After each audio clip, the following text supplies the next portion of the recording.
What was that? That is business phone bliss with the Ooma cloud phone system. It handles all our voice, video, and messaging needs. You sound very... Calm? I am. Ooma has everything I need to run my business more efficiently, like virtual receptionist, call routing, and video conferencing. And it starts at just $19.95 per month per user, plus taxes and fees. Ooma. Nice. Find your business calm at ooma.com/radio. If you use the carpool or toll lanes along SR 167 without a Good-to-Go account, you'll soon receive a bill in the mail.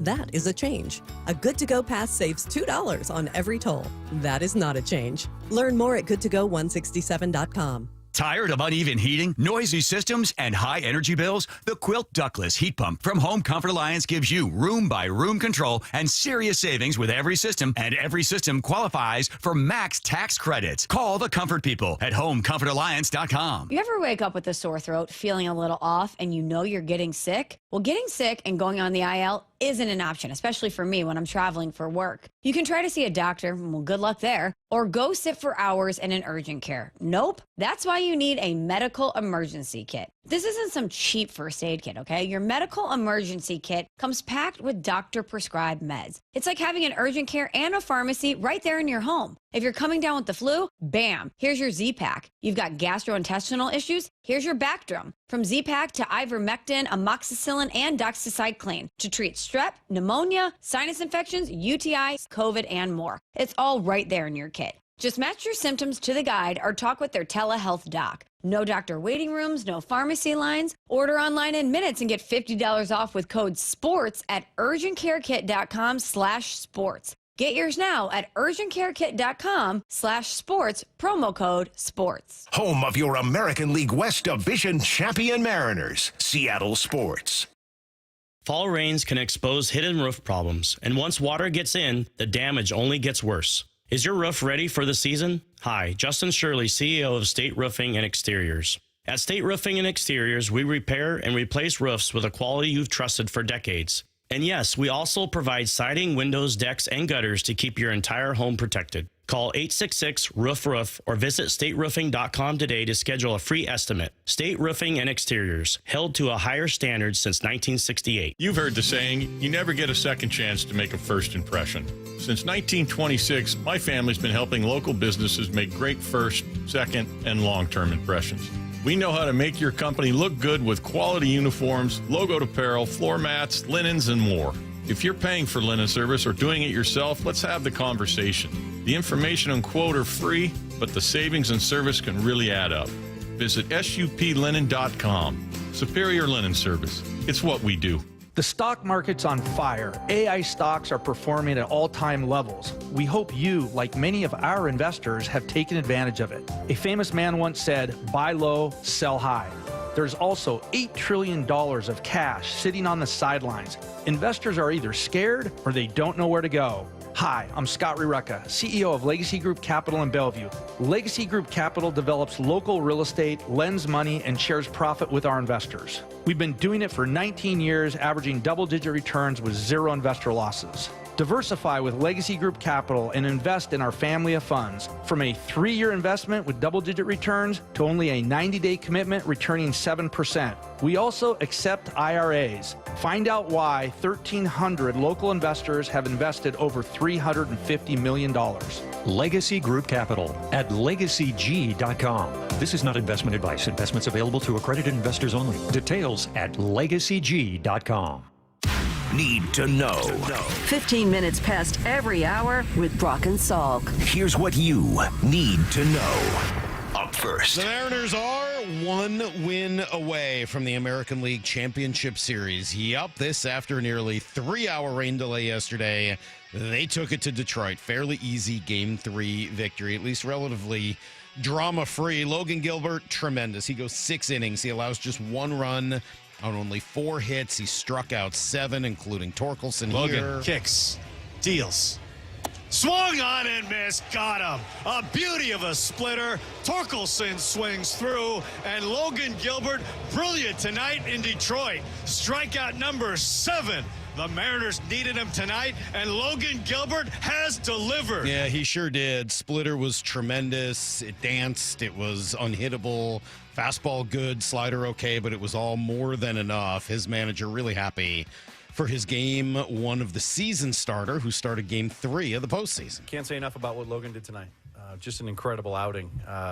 Really had everything going. You look at his slider tonight, outstanding. His split was outstanding. Some good fastballs. You weigh both sides of it there. But like we've talked about in our bullpen, it's a solid bullpen. It's so deep. And at that point, you felt good about getting through 6 innings and turning it over to the bullpen, who did it again tonight. So, I think 85. This time of year, that's a great outing, and what he gave us to get through, a tough lineup. You gotta love getting that here, especially this late in the year. That's for sure. Now the offense showed up as well. Robles got it started. JP played a big role. Randy did what he needed to do. But when this happened, I don't know, it just felt pretty good from there. The 0-1 pitch. Swing, fly ball, tag back, and Gino absolutely destroys this. It is gone out to left field. Eugenio Suarez, his first hit of the postseason, is not coming back. It is 3-0 Mariners. Obliteration in Detroit. A smash by Gino.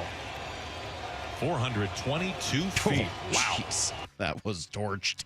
JP had a home run. Cal, of course, had to hit a home run as well. And the next thing you know, the Mariners had themselves a big lead. The only blemish, Caleb Ferguson gotten himself into a little bit of trouble in the 9th inning despite that big lead. And he forced in Andres Munoz for a 4th inning in the series. Not what you wanted to do. But a chance to put away these Tigers now this afternoon. They will indeed go with Bryce Miller in Game 4. He's excited about that. I'm excited, ready to go. I haven't thrown in a few days, and it's been a long week. I've threw a couple bullpens and worked on some things, but overall I feel really good and ready to get out there. Good. They're going to need him. Detroit counters with Casey Mize, so everyone in the series stays on regular rest.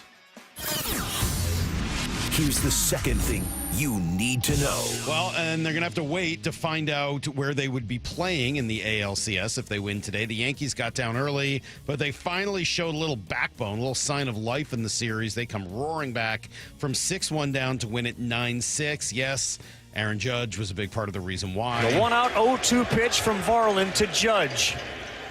Swings and sends one down the line in left. That is off the pole. To tie the game. Obviously, tying up a game like that, where the team was at, is a huge deal. But anyone in the baseball community who is talking about it is talking about where the pitch was thrown, how hard it was thrown, and that he was able to get his hands inside that and keep it fair and hit it that hard down the line. It really is a remarkable, remarkable achievement. So the Yankees trigger the comeback. They will play at, they get the primetime game today. I don't know if that surprises you at all, but the Yankees are going to get the primetime game. So Mariners play just after noon today. Pre-game coverage is going to start right after our show at 10 o'clock. Yankees will get the prime slot if the Mariners win. They'll wait and see what happens with the Yankees and Blue Jays to see what an ALCS might look like. NLDS series, both of those continue today as well as the Brewers and Dodgers are both looking for sweeps. Milwaukee's got to do it in Chicago. LA will get to try it out at home, but this will be the final day with more than 2. I guess you could have 3. This is the final day with 4 games. Final day of the season with 4 games. After that, it's all downhill from here. It's not going to be fun at all. You're only going to get a couple of baseball games every day. Very sad. Here's the third thing you need to know. All right, Seahawks falling a couple spots in the ESPN Power Rankings this week. They go from 9 to 11. But the fact that it was only 2 spots maybe speaks to just how well Sam Darnold is playing, coupled with the injuries that they were dealing with in that game. So, I don't know. I'm not particularly concerned about where they're going, but you'd sure like to see them play better this weekend in Jacksonville defensively. Adam Schefter says with the trade deadline coming up, there's going to be a lot of movement in the NFL. Starting now, you could put a note down on your phone that I'm telling you on November 7th, I think we'll get close to 10 to 12 trades between now and November 4th. Nobody said to me, hey, watch this or watch that. What I'm basing that off of is how the league has been and how it's evolved over the last month or over the last 5, 6, 7 years, where there's been an uptick in activity, and it doesn't seem to get less, it gets more. And I don't know why this year would be different. That's a lot of trade. So do the Seahawks get involved in that? You know, heading into this past weekend, I think you'd say, all right guard is the biggest weakness area. But now with just some of the problems you've got injury-wise in the secondary, some of the tackling issues, maybe at linebacker, yeah, there are a bunch of ways the Seahawks could try to make themselves better between now and the trade deadline, which is in about a month. Hey, just because I like making fun of the Cardinals, did you notice that Jonathan Gannon not only apologized for smacking running back Mario DiMarcado after he fumbled that touchdown at the 1-yard line by celebrating? Now he's been fined $100,000 by the team. I like this quote from our friend Dan Bickley, who hosts the morning show on our sister station down in Phoenix. Elite buffoonery and mind-boggling mistakes. That's how he refers to those Arizona Cardinals. Yeah, really good franchise they got down there. Speaking of great franchises, the Browns have traded quarterback Joe Flacco to another gem, the Cincinnati Bengals. Browns send a 6th rounder. Cincinnati sends back a 5th rounder. And there you go. That is everything you need to know. 1/4 every hour here on the Brock and Salk Show. Reading a bunch of texts saying the announcers were all over. Oh, worshiping Judge. Okay. Yeah, I mean, look, what are you going to do? That hit was ridiculous. I've told you the story before about being in the Mariner clubhouse when Joe Mauer had a similar hit. It was a double, not a home run, but a similar hit off of Justin Verlander where he pulled his hands in and drove it and kept it down the line like that on a high inside, 97-mile-an-hour fastball. And the guys were there. It's insane. It's impossible. So to see Judge do that in that spot, yeah, I understand why they were going crazy. I mean, look, you can say that Cal Raleigh is the MVP of this league without having to disparage that Aaron Judge is a great player. Of course he's a great player. Of course he is. The offensive numbers are insane. He's had a couple of defensive issues, base running issues, et cetera, in this series already, but that's what he does. I mean, that's what he does. His ability to turn on that pitch is, I don't know how many guys in baseball could have done that. He did it last night, and his team needed it, kept them in it, and forced the Mariners to play a noon start today instead of a late one. Now, all that being said, that's pretty cool. If you want to go to the watch party, probably even cooler to do kind of daytime, meet with everybody, weather be hopefully a little bit warmer. So cool, another watch party over at T-Mobile today. All right. It does sound like Adam Wainwright is going to join us. I don't have a time yet, but Adam's going to be with us today. So as I said, we'll talk some baseball with him. I thought he and AJ did a really good job last night, kind of just talking through all of the options, and it just seems like they enjoy talking to each other about baseball. So that was pretty cool. And he will join us. And then also, of course, Joel Klatt on a Wednesday, talk a little football with Joel. So we're pretty loaded. We're loaded for bear here. We're gonna spend today's fun, man. This is cool. Isn't this fun? Lyle, is this fun? Is this fun or not? Yeah, it's fun. All right, Maura, is this fun? Like, I hope this is fun. Of course. This is definitely fun. I'm enjoying it. This is really fun. We'll be right back. We'll give you a little Jeff Passan and then a whole lot more to come. Brock and Salk, Seattle Sports on 710 and seattlesports.com. It's Tridents Up for Game 4 of the Division Series. Swing, fly ball, tag back, and Gino absolutely destroys this. As the Mariners look to finish off the Tigers in Detroit. Today, first pitch at 12:08. Mariners pregame at 11 with extended pregame coverage starting at 10 a.m. We're not done yet. We got a World Series to go get. And there's only one place you can hear the American League West champion Mariners in the playoffs. Seattle Sports. All right, let's talk through the rainy, cold weather, which is going to kind of start today. Big dip in the temperature, and you know it's about to get a whole lot worse. If that means that your house gets really cold in the winter, colder than it should be, you might need to get someone like Crawl Pros to come out and just take a look at all of what's going on in your crawl space or your attic. If you don't have enough insulation, or if it's starting to fail, or maybe you don't even have any if you've got an old home, you got to get that taken care of. Otherwise, you're just bleeding money through energy costs. So PSE customers, if your home was built before 1990, you could qualify to receive a rebate on up to 95% of the cost to get that attic or crawl space properly insulated. Yeah, 95% of the cost, a lot. But you got to act now. The rebates, many of them end at the end of the year, including federal incentives. So call Crawl Pros, get them to come out. They'll take a look at the whole thing for free.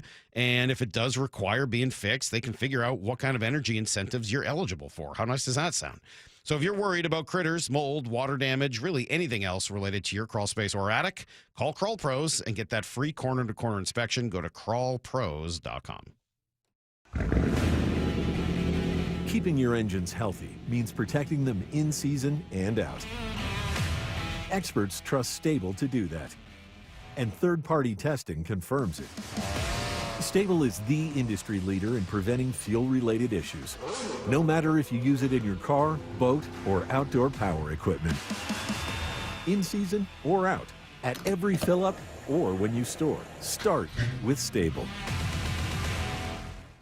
Hi, it's me, Flo, here to tell you that with the Progressive Home and Auto Bundle, you get 24/7 protection, so you're covered no matter where the day takes you. Even I added too much water to the pizza dough day? Yep. How about getting a call from my daughter to pick her up at the airport because her boyfriend is unreliable day? Especially that day. What about finding out that one of my pipes suddenly burst in my basement day? Progressive has every day covered 24/7 with a Home and Auto Bundle. Also, you have a lot of bad days. Oh no, that was all the same day. At least you're covered with Progressive. Progressive Casualty Insurance Company affiliates and other insurers. Not available in all states. The holiday season is here, and businesses are hiring for all kinds of seasonal roles. From haunted corn maze staff to real bearded Santas, skilled, experienced workers are in high demand and hard to find. Whether you're hiring for one of these roles or any other role, the best way to find the perfect match for your role is on ZipRecruiter. ZipRecruiter's matching technology works fast to find top talent. No wonder it's the #1 rated hiring site based on G2. Try it free at ZipRecruiter.com/USL. That's ZipRecruiter.com/USL. Coach Saban here, and let me tell you, every second matters. Preparation is everything, and that's why I trust Kidde Smoke Alarms. And as North America's #1 home fire safety brand, they're built to respond over 25% faster to smoke detection. Kidde helps protect what matters the most. Find it at the Home Depot. How doers get more done. #1 claim based on total household installations as of December 2023. 29% faster average smoke detection based on internal testing of smoldering wood fires for Kidde 9th edition versus leading competitor 8th edition products. Seattle Sports has your chance to win 4 tickets to the Seahawks Monday Night Football game October 20th. Head to the Seattle Sports app, click the Win tab in the bottom right corner, and enter to win. You can enter once per day, so the more times you enter through the Seattle Sports app, the better your odds. Do it every day, October 7th through October 13th. Details and rules at seattlesports.com/win. From the home of the Seahawks, Seattle Sports. The home of the Seahawks, Seattle Sports. Touchdown! Seahawks! Ken Walker III! Get everything Seahawks at seattlesports.com. Your time is money. So why are you wasting it stuck in I-5 gridlock, TSA slowdowns, and SeaTac crowds? Isn't it time to travel smarter? Seaport Airlines offers high-frequency commuter shuttle service from Seattle's Boeing Field to Portland. Park for free next to our terminals. Check in 20 minutes before your departure. Get there faster without the hassles. Seaport Airlines. It's about time. Book today at flyseaportair.com. Temperatures are dropping, but you don't have to settle for a chilly home this winter. Keep cozy and safe with energy-saving products during Washington Energy's home heating sale on now. Upgrading your home is as easy as $1,000, $2,000, $3,000 off. Take $1,000 off furnaces, fireplaces, and water heaters. $2,000 off high-efficiency heat pump systems. And $3,000 off whole home generators and ductless mini splits, plus free financing.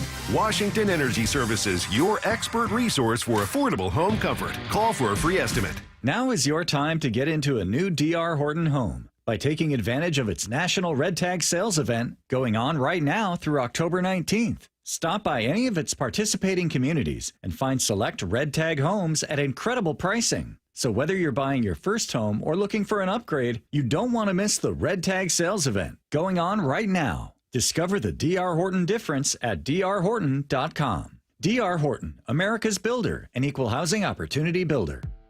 Is your car road trip ready? Don't get stranded. Get to Bucky's Complete Auto Repair. Bucky's has been preparing cars, trucks, and SUVs for safe, worry-free travel for over 50 years. We take care of your car with experience and good old-fashioned customer service. For all your oil changes, brakes, AC charging, and factory maintenance, choose Bucky's. No appointment needed, and yes, friendly financing is available. Visit Bucky's.com. Bucky's, where your car feels right at home. Brock and Salk's Rewind is presented by Toyota of Kirkland and Toyota of Renton. From the Quantum Fiber Studio, you're listening to Brock and Salk. Weekdays 6 to 10. On Seattle Sports and 97.3 FM HD2. All right, gearing up for hopefully Game 3 today in Detroit, weather permitting. And as our favorite ESPN baseball insider bounces around, we get Jeff Passan a little earlier than usual today. Good morning, Jeffrey. Where are you? You said you're taking a train, so I got to imagine you are going from Milwaukee to Chicago? Incorrect. Where are you going? Philadelphia to New York. Ah, okay. I was trying to think of which series would allow you that, but you're switching Where do you series. think they would put Jeff? Salk? Right. Shame on me. Shame. I mean, I was trying to imagine Jeff being at, like, the ESPN put its resources into the Brewers, but I realized that was a non-starter. So now it all comes together. Cool. What have you seen so far? What do you make of where we're at so far here in the postseason? Oh man, I mean, where do you want me to start? I guess I can go in the National League. The Brewers and the Dodgers being on a crash course for a series that I think is, if it happens, going to be one of the more important National League championship series we've seen in a really long time. And here's why. Because I think this is going to be one of those series that among fans is narratively framed as a series that is, to be just a little bit dramatic here, for the soul of baseball. Mm-hmm. And I say that because it's impossible to get it lined up more perfectly with what's going on in the baseball labor world. For those who don't know, the collective bargaining agreement expires December 1st, 2026. Owners want a salary cap. Players do not.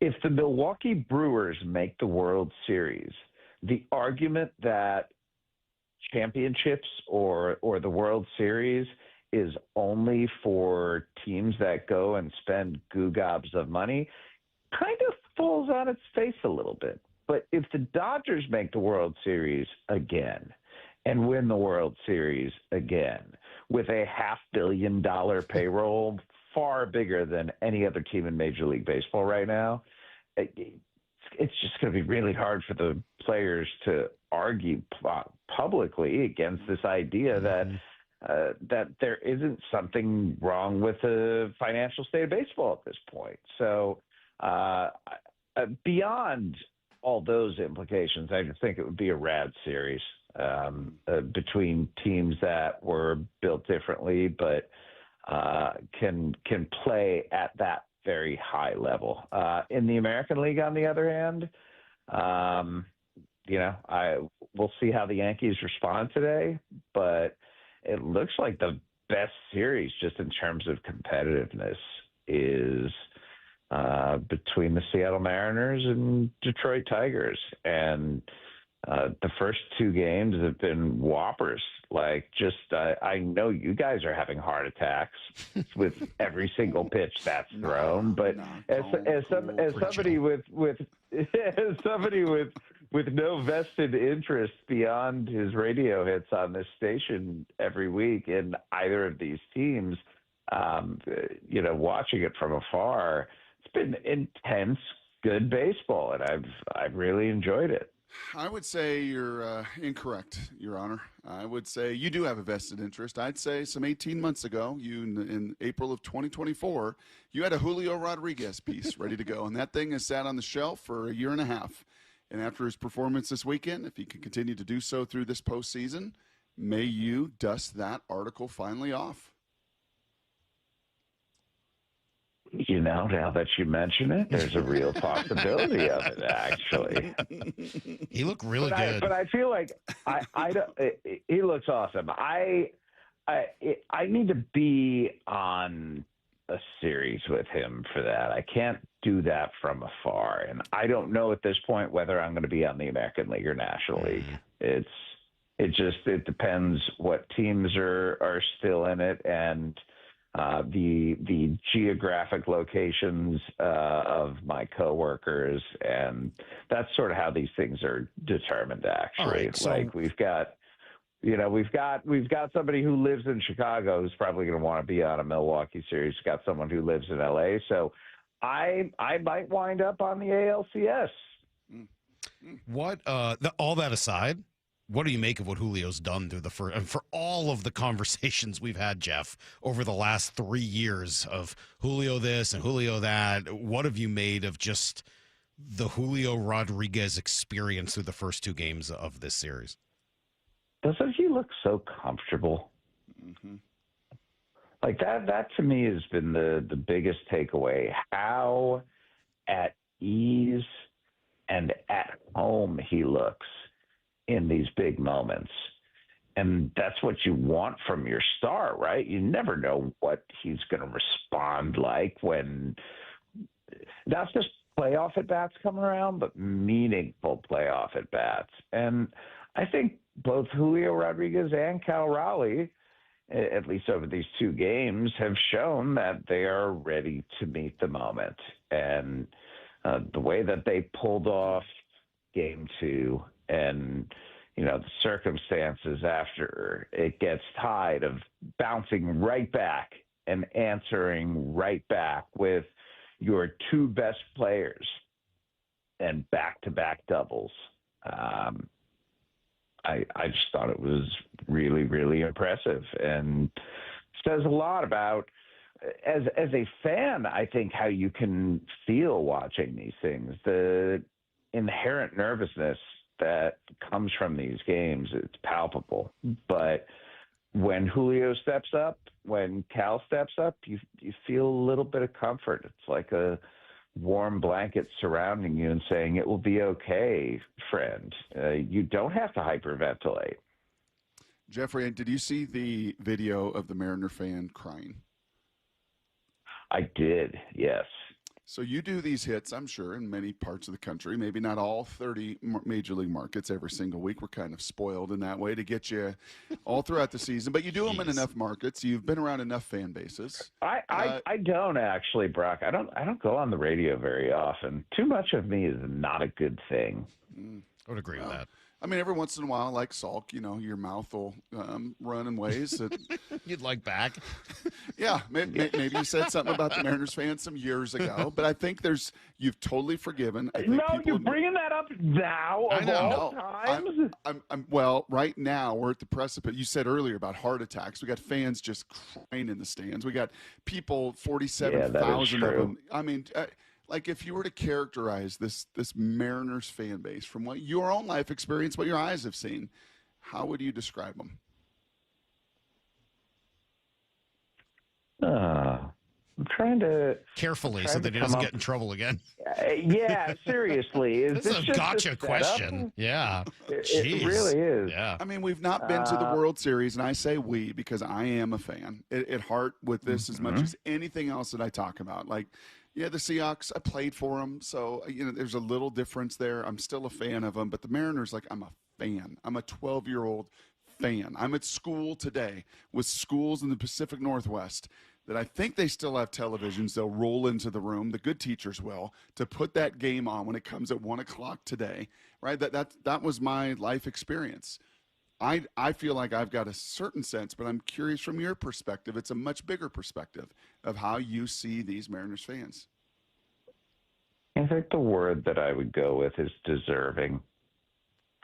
And that comes less from my firsthand experience with Seattle fans and more from my firsthand experience growing up in Cleveland. And I'm I'm certain that there are people in Seattle who balk at the idea of being compared to Cleveland in any way whatsoever, and I entirely understand that. But when it comes to sports, guys, there is no fan base that's had it worse than Cleveland. There just isn't. And I think what I marvel at with Cleveland sports fans is their willingness to have their hearts broken every single time, and the vulnerability that it takes to be a sports fan of a tortured city. And this Mariners organization, it's been around for a really long time, and it has not achieved the ultimate goal in that time. And because of that, I think it's left fans feeling like, oh my God, maybe this can actually be something. So while I have never been driven to tears mid-game, I'm not going to sit here and actually, no, that's a lie. I did judge him a little bit, but it's okay. Like I might judge you a little. Sure. But I get it. Yeah, I think that's fair. That's a fair in between. Yeah, a little judgment, just not too much judgment. It might have been a little more than a little, but I get it. So, Jeff, you watch these games. I've watched a ton of postseason baseball. I think almost every game so far this year. And what strikes me, if you have to put all of the games together, the first 4 innings roughly are all about the starting pitcher against that day's offense. The last 3 or 4 innings are an almost scripted parade of ridiculous relievers throwing 98 plus with ridiculous secondary pitches, and a couple of maybe pinch hitting moves, but for the most part, just good luck trying to hit these guys, and we'll see what happens. And then right in the middle of these 2 different games is the 5th inning. Maybe occasionally it's the 4th or the 6th, but for the most part, it's the 5th inning where the pitcher is dealing with the lineup coming around a third time, and the manager of the pitching team has to make some decisions on what they want to do, and the manager of the hitting team has to decide whether or not they're willing to take out some of their best hitters because of matchup situations. What have you made of the decision-making process throughout baseball in that middle inning so far in the postseason? I think all of it is just influenced by the overwhelming level of stuff that we're seeing in the playoffs. And I think that, to me, is the biggest takeaway that I have from it. And that is best personified by the fact that during the regular season, the average fastball was an all-time high in Major League Baseball at 94.4 miles per hour. Do you know what the average fastball has been in the postseason this year? It feels like it's been about 96. That's a Mike Sock-nose ball, 96.1. We're seeing 104 from Jacob Mizorowski again and again and again, and we're seeing 104 from Mason Miller. And it's like you see 100 now, and you're just like, yep. It used to be you see 100 and it was, oh, my God. Now it's like Carlos Vargas throwing 100 casually. Yeah, it chain break. It feels like Fox is going to have to take away that little fire emoji thing they have, the fire graphic, when it hits 100, because it's got to now be 104 in order to qualify for the little fire thing. Yeah, there's a little too much fire happening right now, and it's scary for hitters, and it's frankly it's daunting when it comes to scoring runs, which is why I think getting an early lead is such an imperative thing in these games. Like you don't want to be the team playing from behind when there's a parade of relievers with just absurd arms coming in. And honestly, the Tigers are maybe the least of those concerns. When you look at their bullpen, when it comes to guys who are throwing exceptionally hard, Will Vest is upper 90s. Kyle Finnegan can touch 100 with his fastball. But beyond that, the power reliever element of the Tigers is one of the things that, frankly, they're missing, and a real vulnerability, I think, in this series.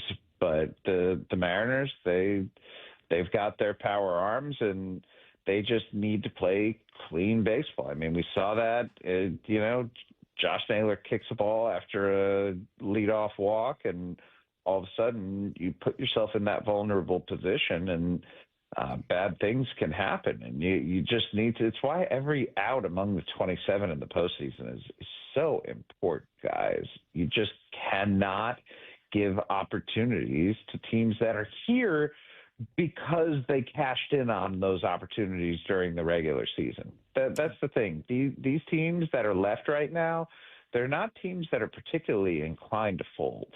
So it's not going to get any easier if the Mariners survive this round. Biggest key for Walter today in this matchup? I think the location of his splitter, because the Tigers are going to march out a very left-handed lineup.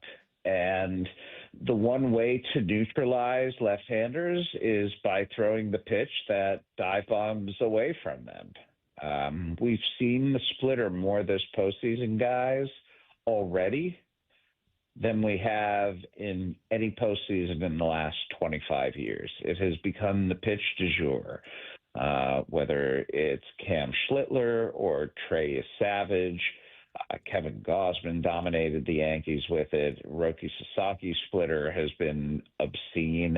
And Logan Gilbert learning that a couple of years ago, I think, is the personification of who he is as a pitcher, somebody who will toy and tinker and use his natural feel for the baseball to figure out how to get outs. And for games like this, fastball command inside and splitter being able to locate it, starting in the zone and moving outside of it, I think will be everything for Logan Gilbert. What if I know there's good reasons for it, but would you blame anyone in Seattle for being a little irritated that the Mariners have been signed up here for 3 straight day games? 1 o'clock start West Coast time today, noon tomorrow, and then potentially 1:40 on Friday. I get that they've got a lot of different windows and you can't get the primetime game every night, and Seattle is not New York or some of the other big markets, but 3 straight day games for the postseason feels a bit much. It's a little weird. I'd say my only counter to that is go win a championship and people start caring about you more and give you primetime slots. Like that's just sort of like the way sports is. And as much as but the only problem with that, I don't. You're right, and I know it, and we all know why it happens this way. But the only challenge with that is that's the organization. The people who were hurt by the 1 o'clock, 1:40 starts are the fans who have absolutely nothing to do with whether or not their team has won a championship or not. They just want to watch their team in the postseason. Like, who's more excited right now? Milwaukee fans certainly are. It's kind of new to them over the last few years, but I understand it. Jays fans absolutely are right there. Good. And I would argue Dodgers fans are pretty thrilled right now. This is new territory, and it does feel like the people made to suffer because the team hasn't been in the postseason a lot and built a national fan base are the local fans who literally can't watch because they're at work. Mike, you sound a little bit spoiled. Do I? I don't have to work then. It's fine for me. I feel bad for the fans. We got a lot of techies. They got the TVs in their cubicles. We're fine. Hey, it benefits us. No, people can just listen on the radio. It's good for us. Yeah. No, you don't sound spoiled. That was just a mediocre joke. I look at a situation like this through the lens of somebody who has no vested stake, and when that's the case, I just look at the facts, and the facts are that if the New York Yankees can play in prime time, they're going to. Mm-hmm. Like that's just reality, and it stinks, and it's not ideal. And for all of the fans who have to lie to their bosses today, I urge you concoct a good plan. Mm-hmm. Don't come with a mediocre lie, and maybe in fact even tell them the truth. And the truth might be that as much as I appreciate this job, Seattle Mariners are more important. And any boss who doesn't take that and doesn't accept that is not someone that you want to work for anyway. People don't leave jobs, they leave managers, right? That's what we always hear. So if your boss doesn't let you leave today, you know it's probably time to leave. I like that philosophy. Speaking of facts, nothing personal, just speaking of facts, what's your life experience in baseball been with those players that may or may not be waiting on a baby, that may or may not be with So the this team? is a second labor question for Jeff Passan today. I'm the perfect person to ask this question to, because I wrote a really long story about this during the postseason. Good Lord, it's been it's been 6 years now. Back in 2019, Daniel Hudson, who I wrote a book about coming back from his back-to-back Tommy John surgeries. I've gotten to know the Hudson family very well. I'm extraordinarily fond of them. And Sarah Hudson was due with their third daughter in the middle of October. And Daniel Hudson missed a postseason game. He was closing for the Nationals, but he was not going to miss the birth of his third daughter. And I, instead of covering a game, went with him back to Arizona and was at the hospital and wrote a whole story about the conflict there. But for him and for Josh Naylor, as important as baseball is, as wonderful as it is, your family always matters more. And any fan who has any intentions of trying to tell Josh Naylor what he and his family should do, just remember this little bit of advice I have right now. It's going to be very simple. Shut up. The kid is exponentially more important than any baseball game ever will be. And if the Mariners can't win without Josh Naylor, they probably weren't going to win with him. Well, and probably just to add to that, you don't know what the health situations are, what else they're dealing with. Absolutely. You couldn't be more right about all of that. So, Jeff, this is great. Thank you for doing it. Enjoy the train is the best. The East Coast train rides are super fun. So I love that you get to do that. If I could travel by train exclusively, I would. That's a straight napping scenario right there. You put me on a train, I am out. I like take a ferry. I take parked in the car in the ferry. Well, that's pretty good. That's a good nap too, by the way. Lean Hold that on, seat back. you nap on see, I feel like napping on a train is dangerous. Nope. Oh, you mean because I've gone past my stop? Yeah. Yeah, I've done that. I did that on the T in Boston. I've definitely slept past my stop twice. Oh yeah, on the T in Boston and ended up in the last stop with the captain or whoever it is, the person who speaks into the train, coming out to talk to me. And thankfully, they didn't use the whole thing. Oh, it's next stop. I was, excuse me, it's time to get off. So I had to leave the train at that point. Jeff, seriously, thank you. The only thing I heard today was Salk knows ball. So thank you for that and for everything else. And we'll talk to you next week. Great stuff as always from Jeff Passan. When we come back, did we see the September Mariners for the first time in this postseason last night? We'll talk about it all. Brock and Salk, Seattle Sports, and the Seattle Sports app. It's Tridents Up for Game 4 of the Division Series. Swing fly ball, tag back, and Gino absolutely destroys this. As the Mariners look to finish off the Tigers in Detroit. Today, first pitch at 12:08. Mariners pregame at 11 with extended pregame coverage starting at 10 a.m. We're not done yet. We got a World Series to go get. And there's only one place you can hear the American League West champion Mariners in the playoffs. Seattle Sports. Workdays can be unpredictable, but your workwear shouldn't be. With the Cintas Apparel Plus program, you'll have freshly laundered garments for everyone on your team delivered every week. Cintas has workwear for just about any job imaginable, with high-performance fabrics and an uncompromising fit that stretches and moves with you. Don't leave looking and feeling good to chance. Visit Cintas.com. Oh, I'm ready! And get ready for the workday. Tired of hearing scary radio ads about the IRS? Tax Relief Advocates is different. TRA is here to tell you that if you owe money to the IRS, whether it's $5,000 or $500,000, we have a solution. TRA can eliminate or reduce what you owe to the IRS with zero risk to you. We have over 1,000 5-star reviews on Google and an A+ with a BBB. End your tax nightmare today by visiting TRA.com or call 800-583-6681. That's 800-583-6681. At Cressy Door, we have the perfect garage door for you.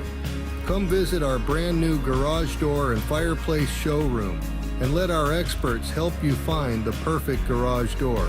Cressy Door. And now, Tales of Another Way. You've got your same old playlist, but another song about a breakup is just a downer. 2 minutes in your music app, and now you're groovin', man.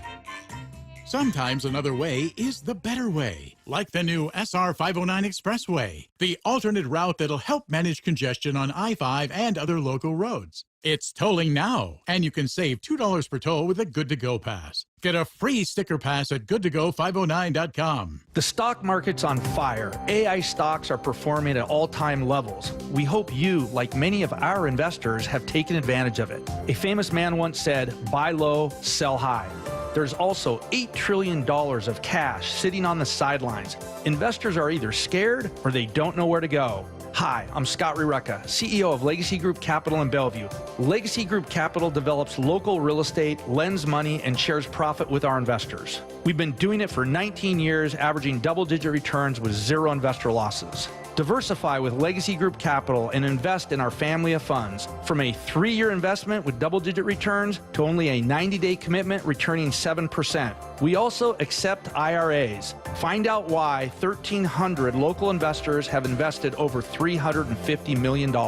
Legacy Group Capital at legacyg.com. This is not investment advice. Investments available to accredited investors only. Details at legacyg.com. Change is always happening. It's part of life. And when it comes to music, change is all around us. Songs are rewritten. Classics are remixed. Bands and artists come and go. Even our taste in music changes. Here at Xfinity, we know there's still good in keeping some things the same. That's why we want to do our part with a 5-year price guarantee on our internet. It means no matter what changes, you get 5 years of the most reliable Wi-Fi with our best equipment included for a price that stays exactly the same. Surprised? Life is full of them. One internet price, 5 years, guaranteed. Learn more at xfinity.com/deals. Restrictions apply. New residential customers only. Taxes and fees extra and subject to change. Most reliable Wi-Fi based on Open Signal Awards USA. Fixed Broadband Experience Report, August 2024. Tired of uneven heating, noisy systems, and high energy bills? The Quilt Ductless Heat Pump from Home Comfort Alliance gives you room-by-room control and serious savings with every system, and every system qualifies for max tax credits. Call the Comfort People at HomeComfortAlliance.com. You ever wake up with a sore throat, feeling a little off, and you know you're getting sick? Well, getting sick and going on the IL isn't an option, especially for me when I'm traveling for work. You can try to see a doctor, well, good luck there, or go sit for hours in an urgent care. Nope. That's why you need a medical emergency kit. This isn't some cheap first aid kit, okay? Your medical emergency kit comes packed with doctor-prescribed meds. It's like having an urgent care and a pharmacy right there in your home. If you're coming down with the flu, bam, here's your Z-Pack. You've got gastrointestinal issues, here's your Bactrim. From Z-Pack to ivermectin, amoxicillin, and doxycycline to treat strep, pneumonia, sinus infections, UTIs, COVID, and more. It's all right there in your kit. Just match your symptoms to the guide or talk with their telehealth doc. No doctor waiting rooms, no pharmacy lines. Order online in minutes and get $50 off with code SPORTS at urgentcarekit.com/sports. Get yours now at urgentcarekit.com/sports, promo code SPORTS. Baseball's postseason is here. Seattle Sports Playoff coverage is presented by Honey Bucket, 710 KIRO AM Seattle and KIRO FM HD2 Tacoma.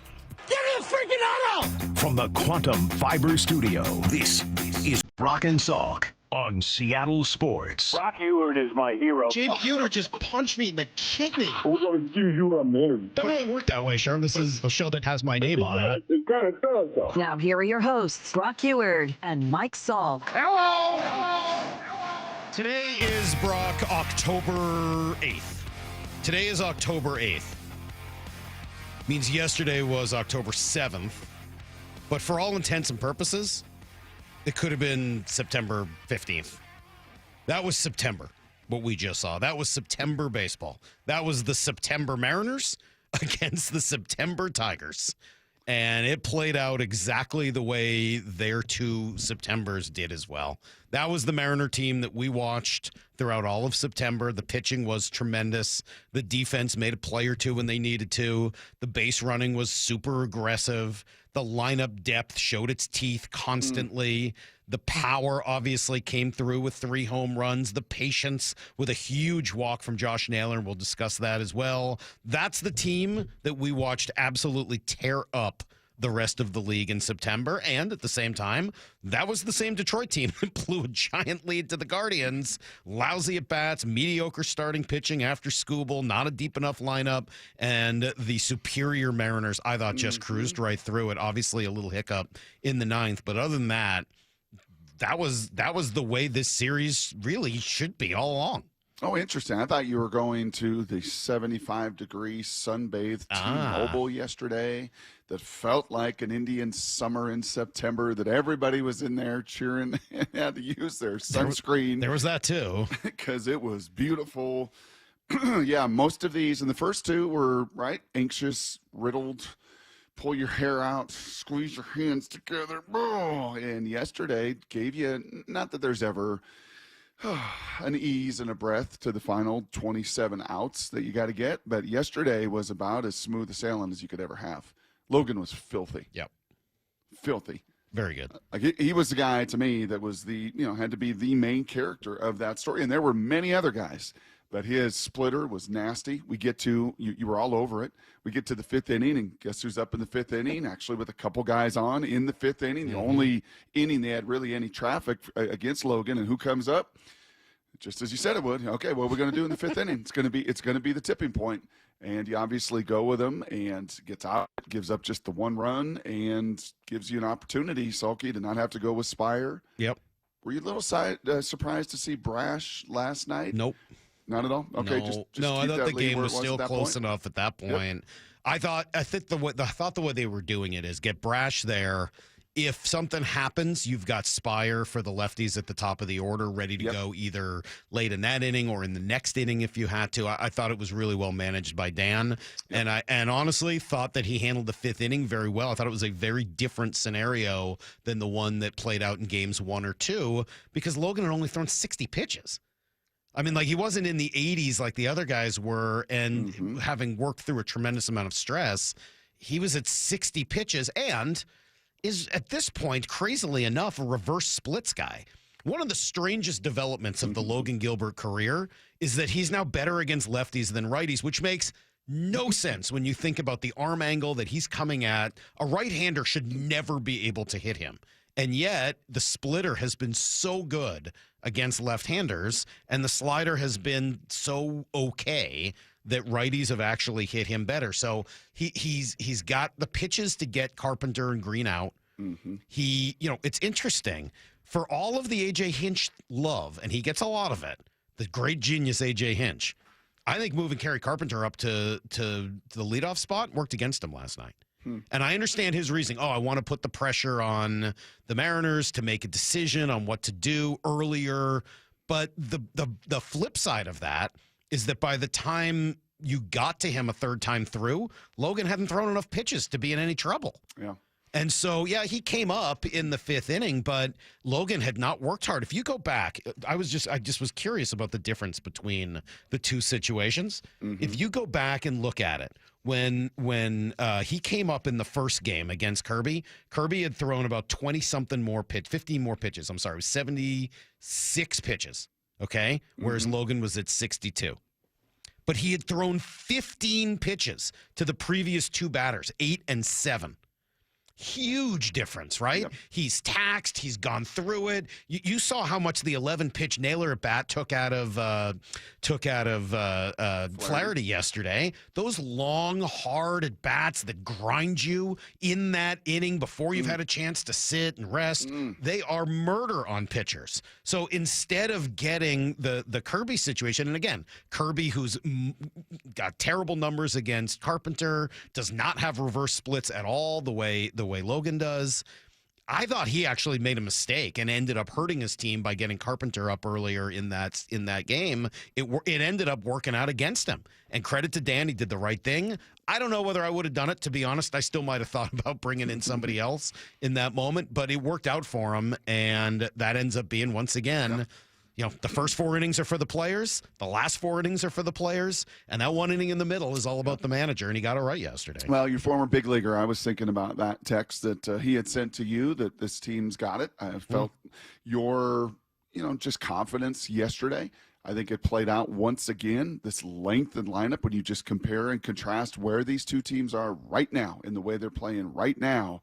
Yeah, this length in Mariners lineup, from J.P. Crawford to Suarez to Julio to all of them, they contribute and they're a threat. And if I'm on the other side and I'm a Detroit Tiger fan, I know what this feels like because I used to watch a Yankees lineup or a Toronto lineup or some of these Red Sox lineup that's like, oh my gosh, do we ever get a break? Right. Does our guy ever get to take a little breather?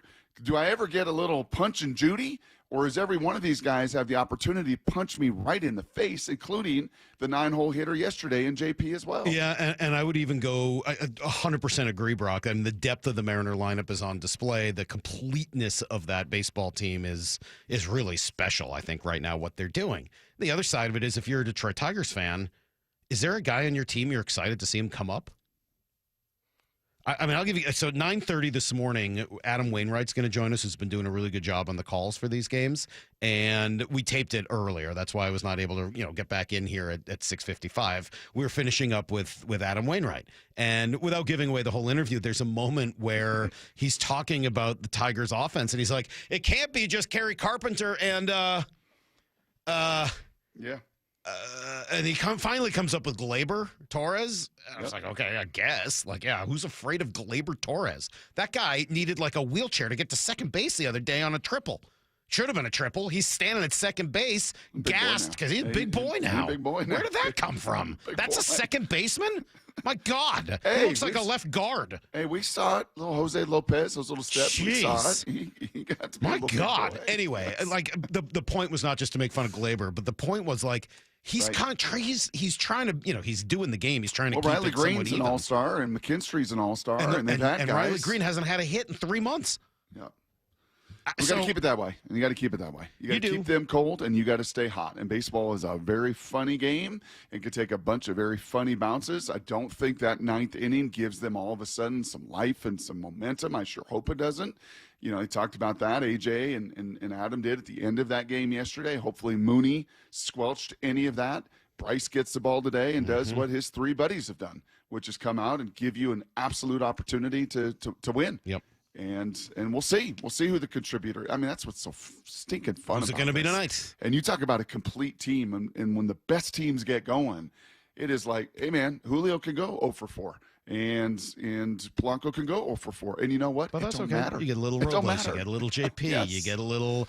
I mean, Brock, it's a really nice win for the Mariners yesterday, and the way they did it, and the pressure it now puts on Detroit. Go finish them. Yeah, absolutely. Go finish them. So let me say this. So No mercy! We're going to do some takeaways at 7:30 from the game last night. We will talk to Joel Klatt at 8:30. As I mentioned, Adam Wainwright, who's done a great job, I think, in this series, is going to join us at 9:30 this morning. Do you want to talk to Roxy Bernstein also? I've been going back and forth with Roxy, who's been doing the play-by-play for ESPN Radio. We could try to get Roxy at 8 if you want him. I don't know. I would see if we have time for that. But it's just been fun talking baseball with all these guys and watching the team play the way they did last night. Man, that's why you watch baseball, man, is to see your team look like that. It was pretty darn special. We'll give you a little more details. We'll play you some of the sound. We'll give you some of the highlights, that and more next on Brock and Salk.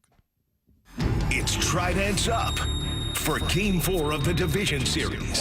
Swing, fly ball, tag back, and and Gino absolutely destroys this. As the Mariners look to finish off the Tigers in Detroit. Today, first pitch at 12:08. Mariners pregame at 11 with extended pregame coverage starting at 10 a.m. We're not done yet. We got a World Series to go get. And there's only one place you can hear the American League West champion Mariners in the playoffs. Seattle Sports.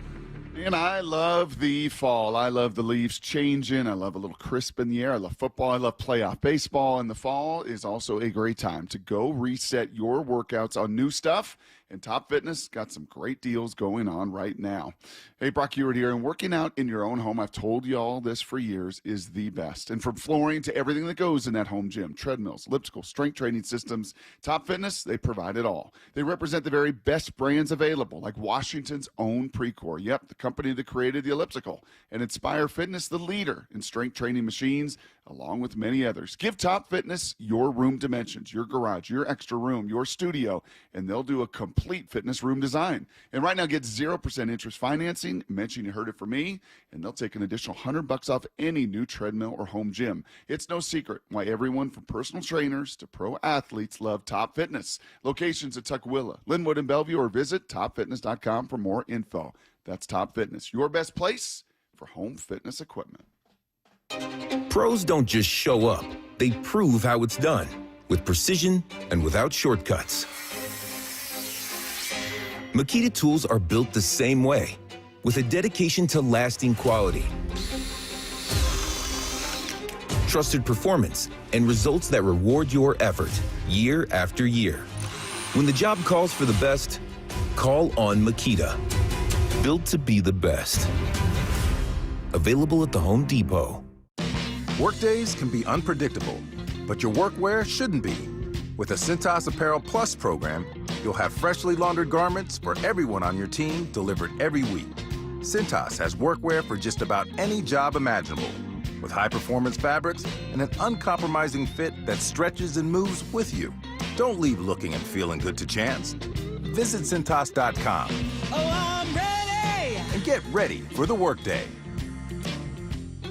In today's competitive world, standing out isn't optional anymore. I'm Rusty George, and my agency builds websites and marketing strategies to help builders, manufacturers, and material suppliers get louder, get noticed, and bring in new customers. Visit us today at rustygeorge.com. You've heard the saying, you never get a second chance to make a first impression. Since 1926, my family's been helping local businesses make great first, second, and long-term impressions. We know how to make your company look good with quality uniforms, logoed apparel, floor mats, linens, and more. If you're paying for linen service or doing it yourself, let's have the conversation. The information and quote are free, but the savings and service can really add up. Visit suplinen.com. Superior Linen Service. It's what we do.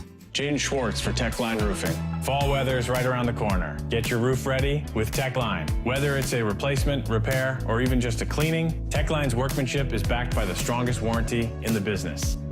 Trust Techline. Ooh, that face. Quantum Fiber Internet loves that face. That's Jamila. Hey, Jamila. She's thinking outside the box from inside the box. Quantum Fiber Wi-Fi keeps her meeting game strong. From the back door to the front lawn. Rushing all of the video calls. Back to back to back video calls. Quantum Fiber Internet blowing the soxies up all those people in all those boxes. Yay to you. Switch today at quantumfiber.com. Additional pods may be needed to achieve Wi-Fi coverage in some locations. Limited availability. Service in select locations only. Your home for baseball's postseason and your American League West champion Mariners. Seattle Sports. 1-877 Cards for Kids.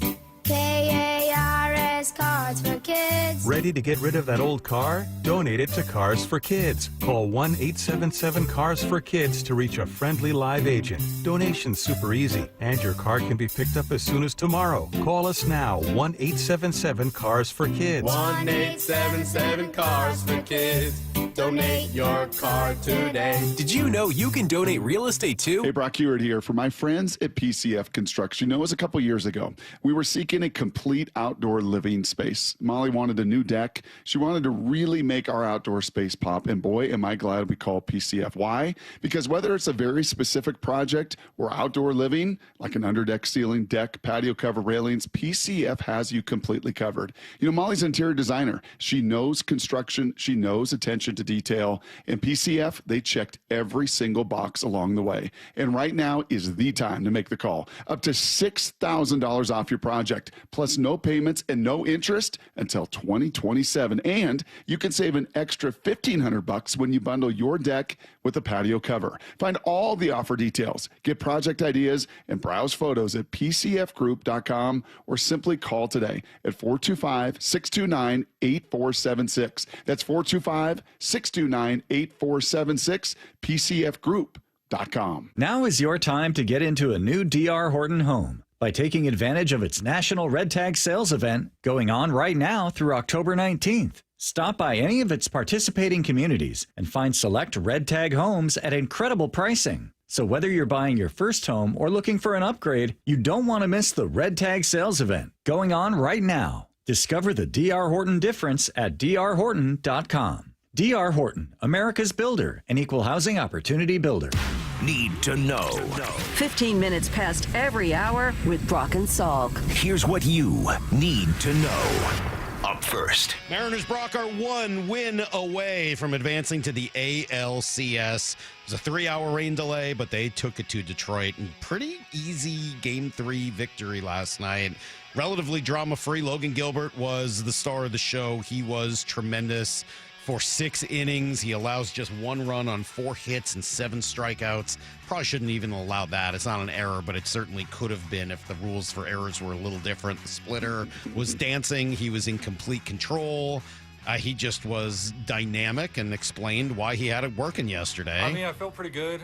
The key is getting ahead, and honestly, I didn't do a great job of that. But after that, I felt like I was able to make pitches when I needed to.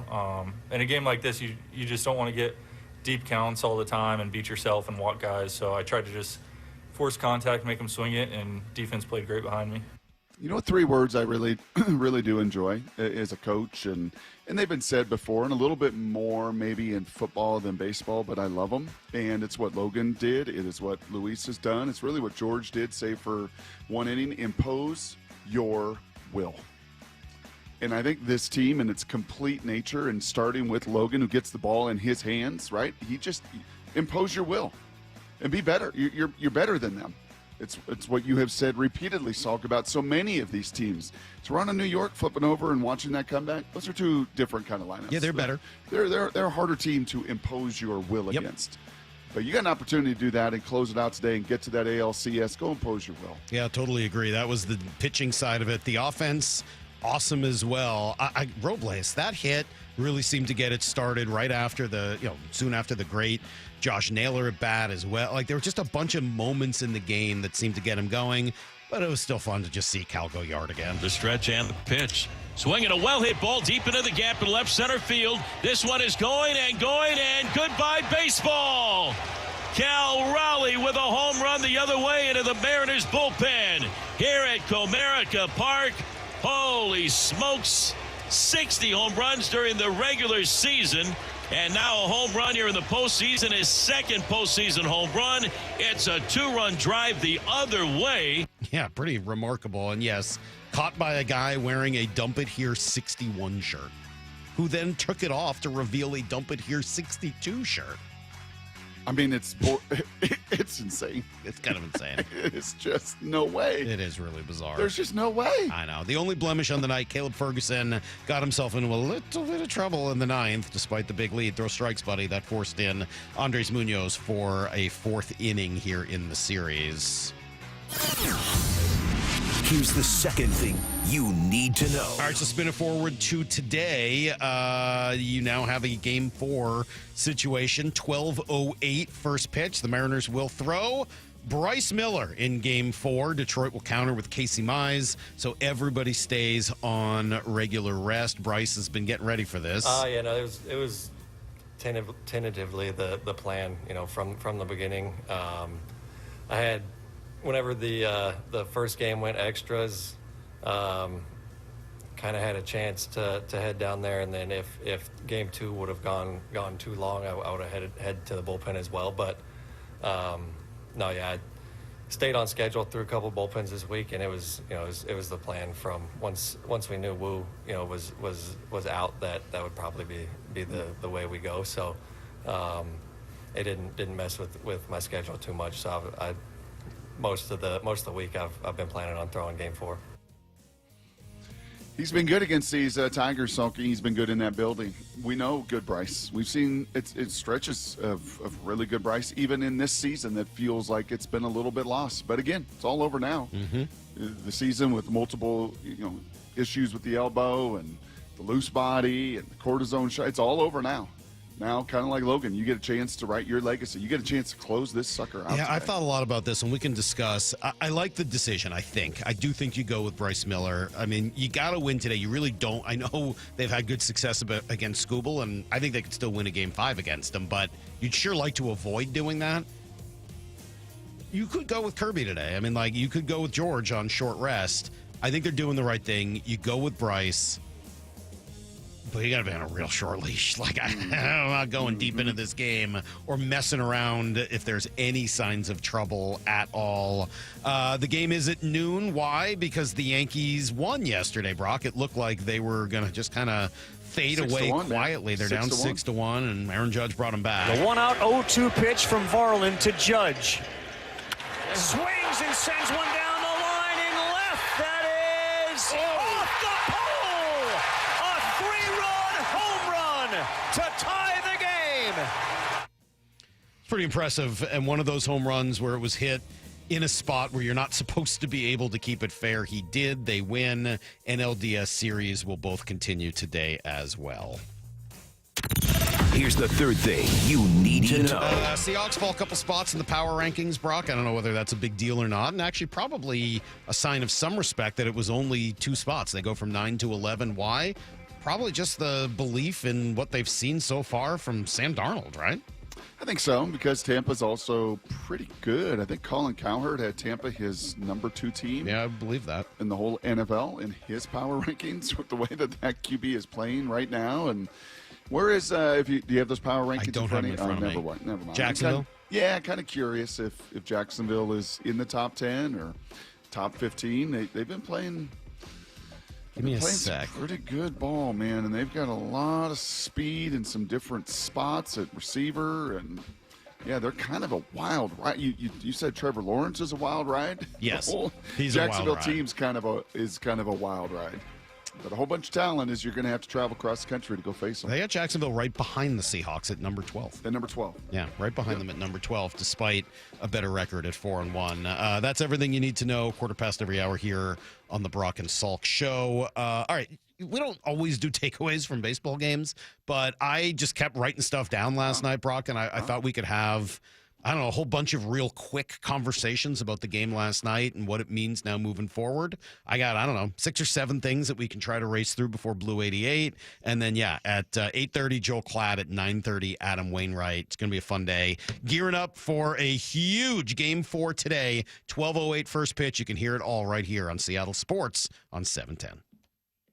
It's Tridents Up for Game 4 of the Division Series. Swing, fly ball, tag back, and Gino absolutely destroys this. As the Mariners look to finish off the Tigers in Detroit. Today, first pitch at 12:08. Mariners pregame at 11 with extended pregame coverage starting at 10 a.m. We're not done yet. We got a World Series to go get. And there's only one place you can hear the American League West champion Mariners in the playoffs. Seattle Sports. All right, hey, it's Mike Salk here, and I want to talk about the future. No, not just, the immediate future of what happens later today. I know we're all focused on that, but how about your long-term future? Are you going to be able to retire? Are you going to be able to do it when you want and then really enjoy your retirement? I know I want to. I can't wait. I just got pictures from a buddy of mine who's cruising around Africa on a safari, and he's taking pictures of lions and giraffes and everything. I want to be able to go do all that stuff in my retirement. So you got to start planning now. It's why you need help from Trajan Wealth. You got to call them today and start thinking about your future. 206-466-3300 is the phone number. Again, 206-466-3300. $3,300. You want to hear about their core philosophies? How about low expenses, manager tenure, and yes, tax efficiency? Don't pay more than your fair share. Just a few key qualities that differentiate a Trajan Wealth portfolio from that of their competitors. So call them today. Just schedule a complimentary intro, right? Just a quick meeting, 206-466-3300. Again, it's the phone number, 206-466-3300, or go to TrajanWealth.com. Advisory services offered through Trajan Wealth LLC, an SEC-registered investment advisor, paid advertisement.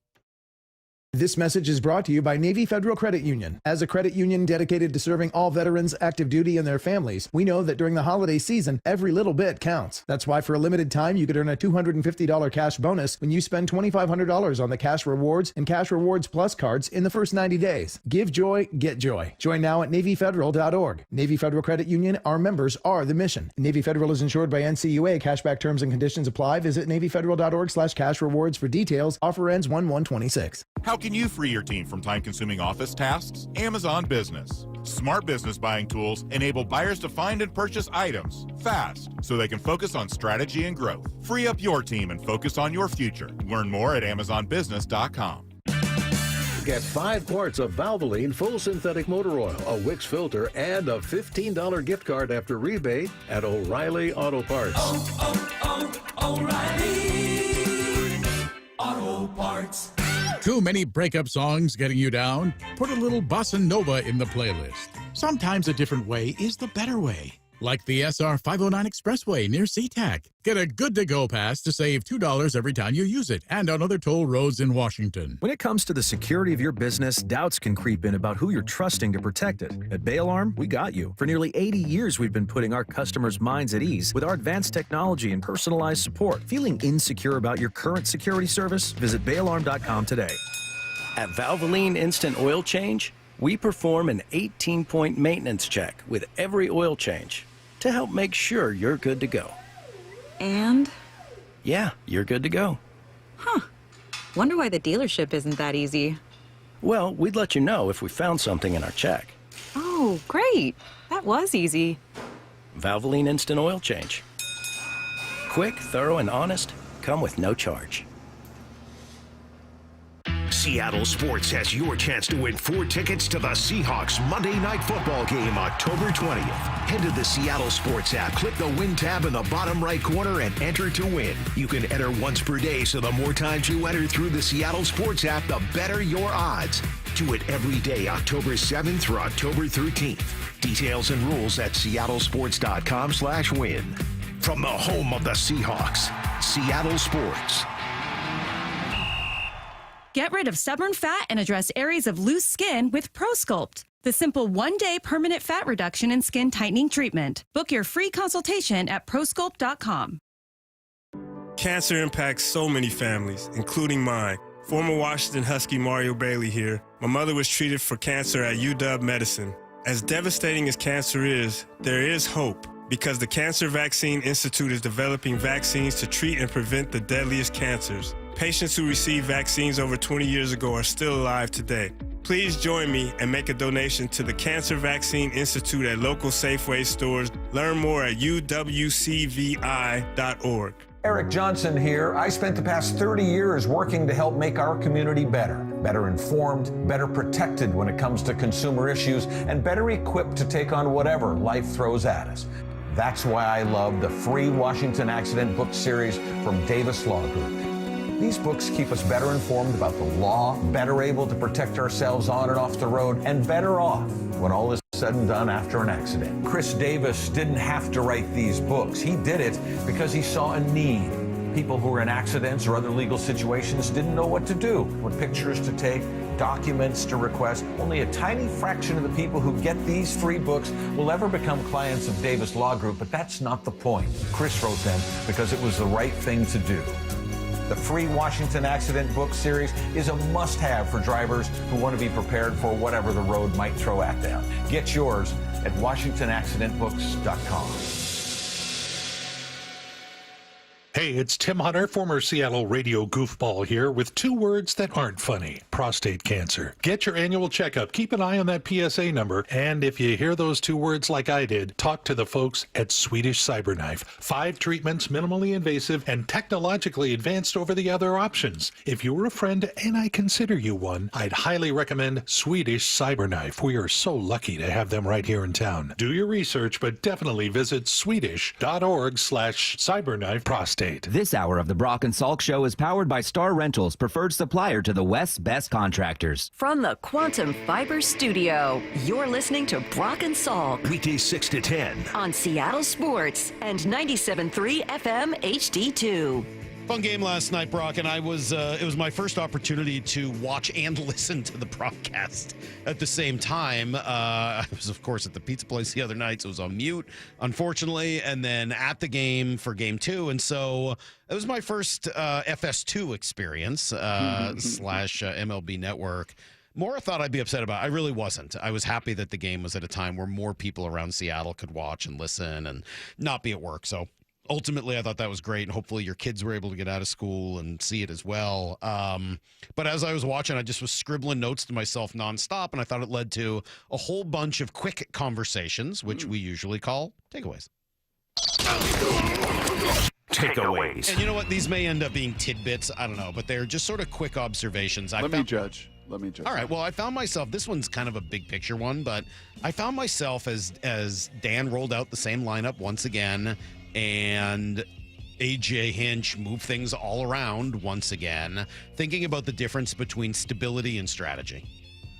And Dan has been very stable this year, right? The lineup, he is loath to make changes. And once or twice a year, he's made big changes to the lineup. But other than that, you just want to roll the same thing out as often as possible and keep as much consistency and stability as possible. Mm-hmm. And on the other side of it is AJ Hinch, who's using strategy constantly. How do I squeeze blood out of a rock? That seems to be what he's trying to do. And as I thought about it last night, I don't know if there's a right or wrong answer to those things. I think that, it has to be about being right for that team. And it strikes me that both managers have been doing right by their team. Dan's got more talent on his team. You can afford stability. And quite frankly, AJ does not, and he's doing everything he can to draw blood from a rock to try to desperately do something to try to get them to hit and have enough offense. Yep, and I think just confidence is such a huge piece of that song. Having played on teams where you do have tinkering and you change your scheme and you change your defenses, and we're going to be a trapping defense, we're going to be a 2-3, we're going to be a man-to-man versus this is what we are. We're just going to line up, and if you're good enough to just line up and do what you do, and the guys really truly believe in that and have that confidence, that can be a fun place as well. So it worked well for them all of last season, second half of last season, the first half of this season for Detroit, but it's been a hard road for them now for a good chunk of time. Takeaways. After 2 games in which he really didn't play well and didn't look like himself, Josh Naylor didn't have a hit yesterday, but got back to being Josh Naylor. That long at bat, was it 11 pitch at bat? It ends in a ground out, but what happens next? Suarez walks, and by the next inning, the pitcher is Flaherty's essentially off the rails, right? He's a head case to begin with. You know what he looks? I was thinking about him. Did you see him in the dugout without his hat on? Flaherty? Yeah. No. He looks like a combination of Ryan Reynolds and the guys in Mad Max Fury Road who do the weird spray in their mouth. What are they called again? Your takeaway? The War Boys. This is a tidbit. Yeah. It's just a tidbit. He looks like if Ryan Reynolds, not Ryan Reynolds, the other Ryan Gosling. Gosling, sorry. Oh, he looks like if Ryan Gosling was a war boy.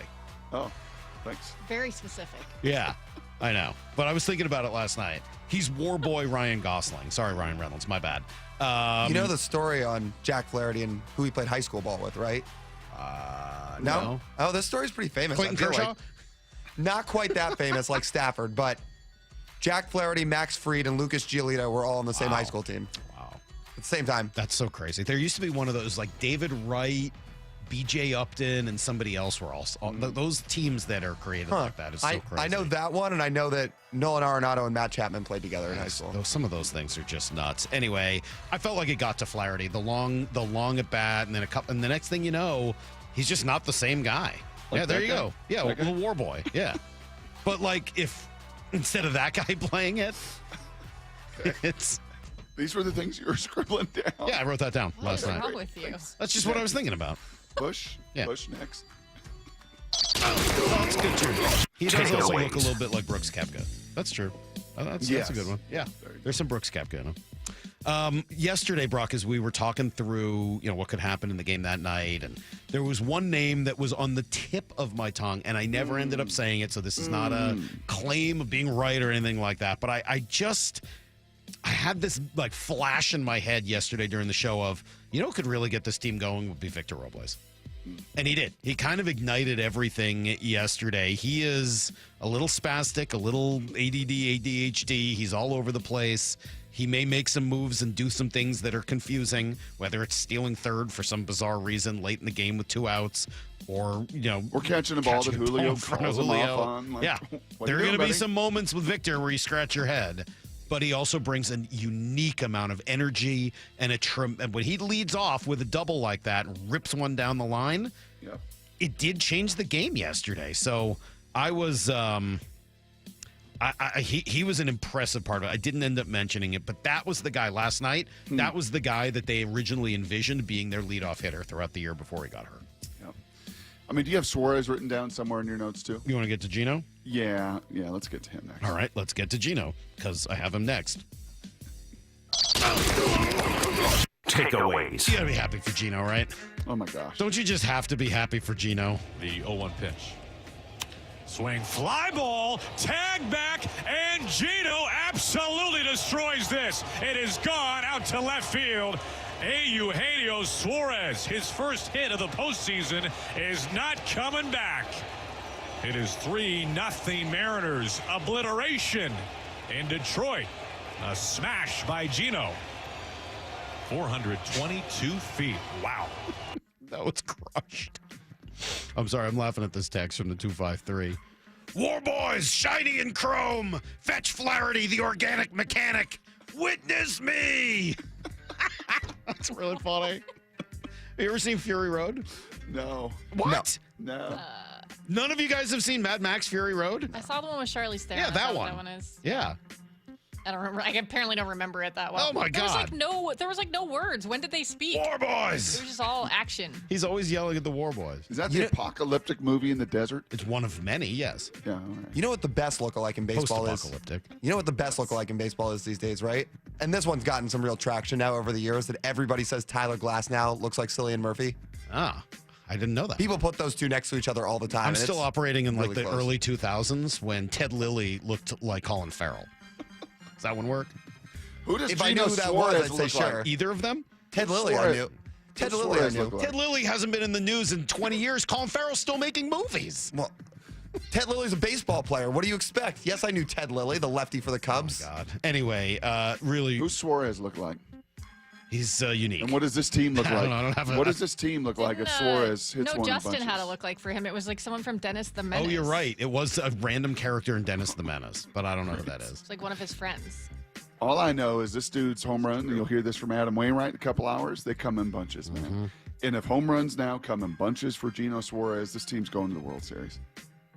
Like if it's one that turns into two, that turns into 5 over the next 3 or 4 games and wins, like you're going to the World Series. Because you had that's Cal and Julio and JP and Naylor and all the rest of them. Like he's been the one kid, and you said earlier, don't you feel good for him? Yeah, you feel great for him. Because he's been the one that's been in this just drought, unfortunately. But when he gets hot, we know what fruit's born of that. It's going to be freaking awesome. So good job, Gino.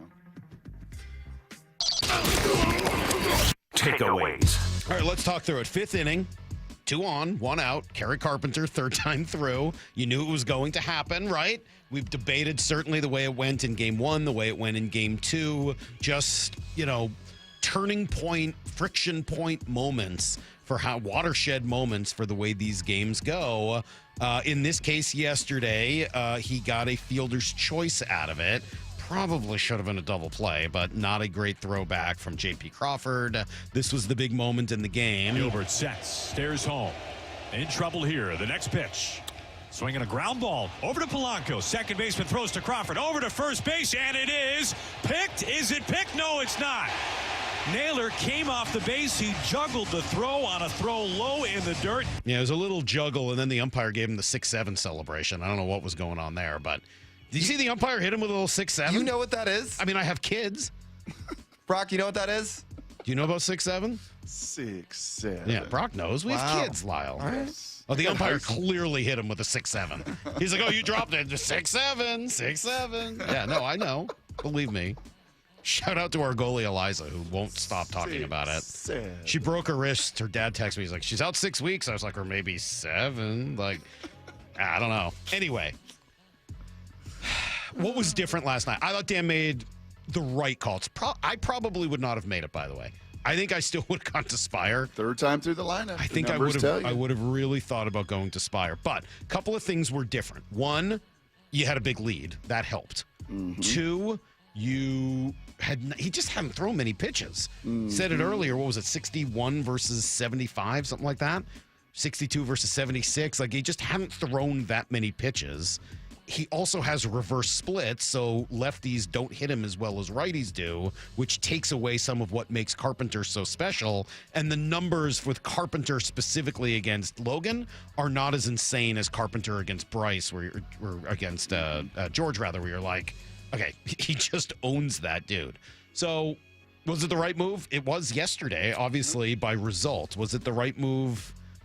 Yeah, I think it's certainly defensible. It's much more even, a little 6-7, a little even, Brock, as you kind of weigh the options here. I think, look, it worked. You know what I loved about Benetti in production meetings doing football games is he would often ask the play callers, defensive and offensive, and we've done this a little bit with McDonald, like, do you get into the mind of the other side? Right, because that's what managers have to do. And I think, honestly, in game one, I bet you if you were in A.J. Hinch's mind, he's like, please keep George in. Please keep George in. Yeah, he please wanted keep that. George in. In this one, I bet you he'd be like, please put Spire in. Please put Spire in. Take this guy out. As you heard from A.J., as you heard from Adam, as you heard from the guys in the booth, I think, like, the momentum that can come with, like, oh, get this guy out of here. Yep, I would agree. Yeah, I would say that AJ won round 1, and I think Dan has won rounds 2 and 3 in this little 5th inning debate. Here's what Logan said after. Yeah, I love it. Especially him doing damage earlier in the season. He's a really great player. You don't want to face him with runners on. And knowing that Gabe did a great job coming in to face him a couple times, but giving me the chance there, I really appreciate that and wanted to just keep us in the game. Yeah, you do wonder if he hadn't been in that spot, if he had been one rung lower in the batting order the way he had been, if maybe you put a little more stress on Logan leading up to it, but didn't work out for AJ. I don't know. I had a little stress on the 2-2 pitch was nowhere close. So it was like and that thing got to 3-2, and there was a little flutter in the old heart. Yeah. And there was a little butterfly in the old belly. But, yep, get out of it, give up the run, keep all that momentum, and Logan then comes out and shoves in the 6th, and I thought, and there was a good little debate in the booth. Do you let him just shove in the 7th? Yeah. You know, I think that there could have been maybe a little debate. You could. I mean, he hadn't thrown that many pitches even at that point, but obviously it ends up working out. I don't mind using Brash. Again, you're setting it up for if it stays close or closes up or whatever, you have the ability to go to Spire in the 8th. As it turns out, you didn't have to use Spire yesterday, which sets you up for today. And that's really then the last takeaway. Everything great yesterday. The only blemish on the day was having to use Munoz. I mean, you're looking at you score all those extra runs, you get up 9-1, you're like, okay, great. You're not going to have to pitch Spire, Munoz, even Ferguson, who you might need as a second lefty. And instead, Ferguson, not the choice I would have made. I would not have gone with Ferguson there. I think I would have gone with Luke Jackson in that situation. I would like to just see him finish it out and then go away. That was what I thought they were going to do. Instead, you go with Ferguson. He does not have any command or control at all. The only thing you can't do is walk people. That's what he does. And so now you have to use He's Munoz. the guy that's got playoff experience. You go to him because he's kind of the in-between. I know. Luke Jackson would have been the one you think maybe goes out there and walks some guys. You're Maybe. like, no, man, this guy's got great command. He's been in the playoffs before. Let's just end this thing now. Do you think the War Boys that were behind home plate with all their signs and all doing all their machinations played a role? I hope that was not it. I don't know. Luke Jackson was a dog for that World Series Braves team. He was one of their best relievers. So he's got playoff experience too. So I could have understood to go to Jackson. But you guys are right. Ferguson's just got to throw strikes there. You just got to throw strikes. And unfortunately, it means you've now used Munoz in every one of these games. That's just not the way this thing was supposed to go. All right. There you go. That is some quick takeaways from the game yesterday. That's right. Thank you, War Boys. Appreciate that. You don't remember the War Boys? Gosh, Maura, I'm disappointed. That's too bad. I mean, I remember what they look like, but I don't remember what things they were yelling.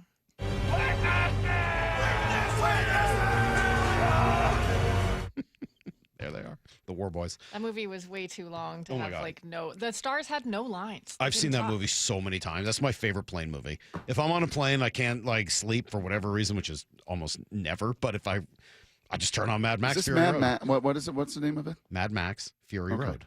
All right. Yeah, I think I've seen that on TV, and I watch it for about 5 minutes, so and it's good. just weird. Oh my God, and I it's gotta so just good. move on. What? Oh my God, that's like, to me, I think that's the best action movie of like the last 20 years. Wow. It's so unbelievable. Okay, here we go. Blue 88. Let's go hit it. This is Brock and Salk's Blue 88, powered by Xfinity. We're going to go red, right, tight, close, sprint left, G, U corner, halfback, flat, on one. Ready? Brock Heward tackles 3 football questions as only he can. Blue 88. Now here's your hosts, Brock Heward and Mike Salk. All right, Brock, just how good has Jackson Smith and Jigba been this year? It's been shocking how many big plays he's had. I think a Blue 88 earlier this year, one of our takeaways earlier, I think it was a takeaway. I kind of said he's got a little bit of Steve Largent. He's got a little bit of Doug Baldwin. He's got a little bit of Tyler Lockett. Tyler Lockett made a lot of big plays, but not this many big plays, Salt. Do you realize on plays of 20-plus yards, JSN leads the league with 10? That is more than 4 teams have. I believe it's the Jets that have 5, and even your opponent this week with Brian Thomas and some of the speed, Travis Hunter, the Jags have 8. JSN himself has 10 plays of 20. It's hard to get in the NFL a play of 20-plus yards, right? With all the coverage and the way that so many teams try to limit that, and they don't just do it technique-wise by staying on top with a single safety. They do it by dropping people. They do it by a shell coverage. They do it by, hey, man, go ahead, throw it underneath. Throw it underneath. But you're not puncturing us in the intermediate game or down the field. And time after time after time to a game, he is averaging this year when multiple teams don't even have double digits. He's got it singularly. If you were to ask me what has been the single biggest surprise outside of Sam Darnold offensively with how unbelievably efficient he's been, it's been the JSN has turned into the most explosive receiver in the NFL. Pretty impressive. And that's not hyperbole. The numbers back that up with his big playability. Been awesome. That's pretty crazy. All right, question number 2. All right, Brock. What are some ways that the NFL and Major League Baseball are essentially morphing into each other? Yeah, teams are just saying we're out. Remember the trade deadline in the NFL? We tried to play it up in those early years. Like, I got the trade deadline. Trade deadline's coming. Got to make a trade. No trade. No. Oh, this is really cool. Bill Barnwell. Look at him. He's a brilliant guy. He's got all these awesome numbers and all these trades, these proposed trades, and nothing happens. No. It's happening now, bro. The NFL, and I was chatting with some folks in the NFL about this, and this is not an NFL like brand thing. The NFL loves what, Salt? Everybody's involved. We're not the NBA. We're not Major League Baseball. We don't have the White Sox. We don't have the Rockies. Everybody's got a chance every single season.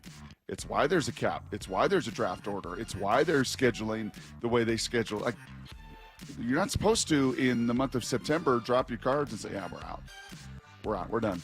But you're already seeing some teams, at least publicly, kind of make that statement and already make moves. And our friends in Baltimore, trading an edge. Joe Flacco already out in Cincinnati. We're toast. We're done. Or traded to Cincinnati out of Cleveland. This is not an NFL. That's not an NFL brand, and I kind of like it. And question 3, I'll give you a couple ideas here that I'd like to maybe see the Seahawks move. All right, question number 3. If they were to make a trade, Brock, Adam Schefter says 10 to 12 coming this year. Yep. What should they be looking for, and what advantages do they have? They got cash, man. Yeah. They got cash. They got what old Salky likes to call powder, dry powder. They got it. They can make whatever move they really want to make, and maybe they wait a few weeks, right? But I think these injuries to Derek Hall and DeMarcus Lawrence show you how thin a margin you do have at end. Right, Connor O'Toole was up and active, and he's a prospect, and he's a developmental guy. But to come in and actually make a legit Derek Hall impact and a DeMarcus Lawrence impact, it gets a little thin there on that edge. So is there a guy in Cincinnati that's on the final year of his deal? And if Cincinnati is just kind of this may be a lost season for us, and you want to take on that cash, which is a lot of cash to Trey Hendrickson, or negotiate or trade that down or do whatever, yeah, that would be a move. This team, once Woolen goes down, and as much of a struggle bus as he is, and as much as they would love to trade him, did you see what Nehemiah Pritchett looked like? Not great. Not good. Not good. Not great. Not good. Shaq Griffin, get ready to play. Get ready to play back in one of your old homes down in Jacksonville this week, if indeed Spoon, can't make it back. So yeah, I think there's some opportunities, and most importantly, you have cash on hand to make things happen as well. All right, there you go. That is today's Blue 88. You can also watch high school football live on Saturday afternoon for the Seattle Sports Game of the Week, presented by STSPN. Number 21 ranked Bothell, the Cougs, hosting the Woodinville Falcons. Brock, live from Pop Keeney Stadium in Bothell. Watch the game live Saturday, 1 o'clock, exclusively on the Seattle Sports app, seattlesports.com, and Seattle Sports YouTube page. For full 2025 matchups, go to seattlesports.com/high school. You know who's really good, Salky? You know who is the Mariners' equivalent as a complete team in high school football in the state of Washington? I don't. That would be your Puyallup Vikings. Oh, good. Good to hear. Really good this year. Surprised that you think O'Day is really good, and Bellevue's really good, Yeah. and Eastside Catholic's really good. The 3A level, 4A level, yeah, those Vikings are like our Marineros. Thank you They're pretty darn good. Thank you for cluing me in there. I saw this from at Front Office NFL. Seahawks wide receiver along these lines, Brock Jackson Smith. Njigba leads the NFL in receptions and receiving yards on downfield passes, 10-plus air yards this season per Next Gen Stats. He has 419 of those yards. He had 547 downfield yards all of last season. And I thought Ed Werder's comment on that was interesting. Maybe a Geno Smith versus a Sam Darnold stat there, too. A little bit, and also DK. DK's role in that took up system, some and of that. also Grubb's system last year. It's Fair. just kind of different. Yep. And but JSN, for a guy that is not a 4-3 blazer, shows you like Amon-Ra St. Brown in Pretty Detroit, impressive. that if you're football fast and you're football smart and football savvy, big plays can follow. Brock, Mad Max Fury Road is 97% on Rotten Tomatoes. Okay. That's not easy to get. No, I know. Especially as an I- action movie. I think I've tried to watch it on a plane. You're right. It's a great plane movie. You gotta watch that movie. It's so Really? good. I mean, I don't think you'll like it, but I still think you should watch it. It's such a good action movie. And yes, for the person talking about the guitar player, the doof warrior, the whole thing, I do love that movie. I think it's been one of the best. They got an RV with spikes on it or something. They got all the sorts of guys on crazy stuff like motorcycles that. try to chase them down. Yeah, and the big spikes and poles, and I don't know. It hits a sweet spot for me because I love the post-apocalyptic thing, and then add in the action movie element of it and the chase scenes. Yeah, I don't know. That's a good one for me. Okay, let's see. You know who I want to talk about, Brock?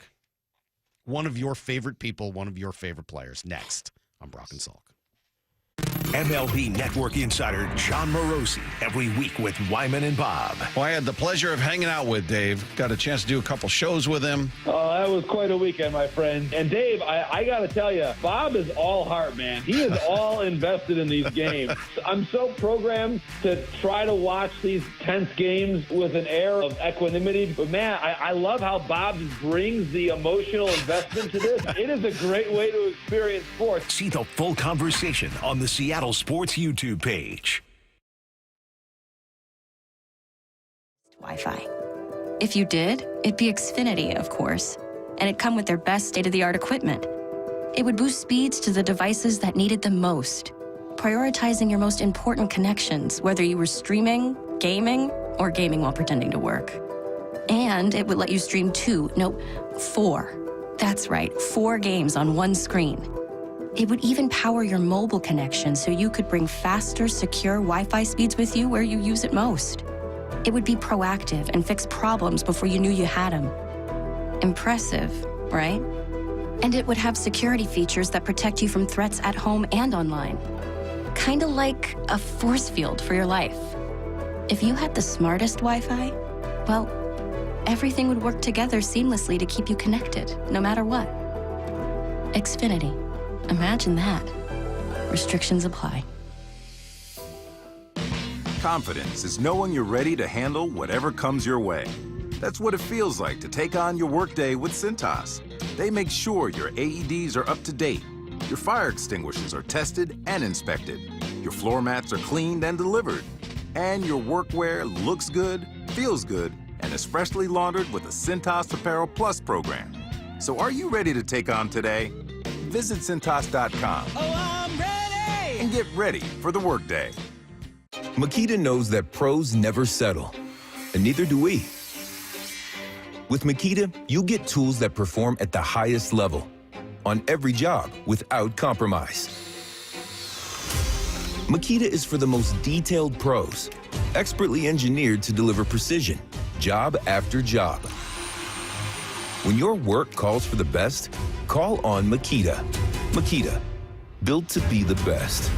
Available at the Home Depot. Are you road trip ready? Bucky's Complete Auto Repair will make your car safe and dependable with expert service and old-fashioned care. Brakes, oil change, factory service, and more. No appointment needed, and yes, friendly financing is available. Bucky's.com.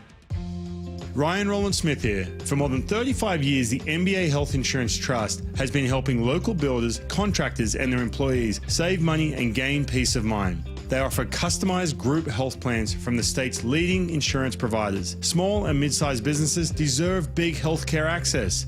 The NBA Health Trust brings you the coverage you want at a price you can trust. Find out more at mbahealthtrust.com. That's mbahealthtrust.com. It's beautiful outside. I'm trying to take advantage of this weather and get out on the motorcycle as often as I can while the weather is here. And I've heard from a lot of you the same exact thing. I've also heard from you guys about injuries you've sustained in a motorcycle accident. And if you're somebody that's been injured in a motorcycle crash, call 1-800-LAW-TIGERS. Look, every rider has a story, and for some, it takes an unexpected turn. But you don't have to face it alone. With the Law Tigers, they make sure you get what you deserve when you need it. And in Washington, every motorcycle ride writes its own chapter, from the coastal twists of Highway 101 to the rugged beauty of Stevens Pass. And when the unexpected happens, Law Tigers are ready to ride with you. So again, if you've been hurt in a motorcycle crash, call 1-800-LAW-TIGERS. They are not just attorneys. They are actual riders who know the road and the risks. Whether you're carving through the Cascade Loop or exploring the scenic routes of Mount St. Helens, Law Tigers are the motorcycle lawyers of Washington. Call 1-800-LAW-TIGERS or visit lawtigers.com. The Law Tigers, Washington's motorcycle lawyers. Cook Law Office, PLLC, 539 Broadway, Unit 104, Tacoma, Washington, 98402. At O'Neill Plumbing, we don't just promise to get the job done,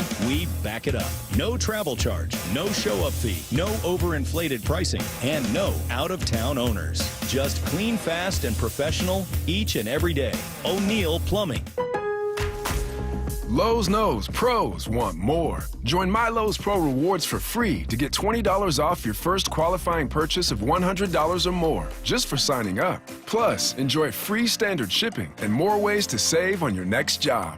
Lowe's, we help, you save. Offer valid for new members only. Not valid with any other discount. Free standard shipping not available in Alaska and Hawaii. Exclusions and more terms apply. Loyalty program subject to terms and conditions. Visit Lowe's.com/pro loyalty for details. Subject to change. The playoffs are here, and Toyota of Kirkland and Toyota of Renton are bringing the heat with a rotation that's built to win. The Gas RAV4, built for every inning of Northwest life. Or go versatile with the hybrid RAV4. The Tacoma, tough, dependable, and always clutch. And now, stepping up, the all-new 2026 Toyota Tundra. Redesigned, powerful, and built for big moments. Whether you're in the north or the south, they've got you covered. Visit ToyotaofKirkland.com and ToyotaofRenton.com and get your championship ride. O'Brien. Baseball's postseason is here. Julio! Seattle Sports Playoff coverage is presented by Honey Bucket, 710 KIRO AM Seattle and KIRO FM HD2 Tacoma.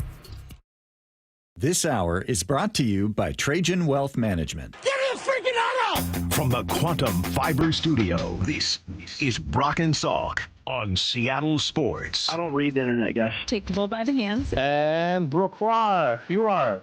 And Brooke, you are. Now here are your hosts, Brock Heward and Mike Salk.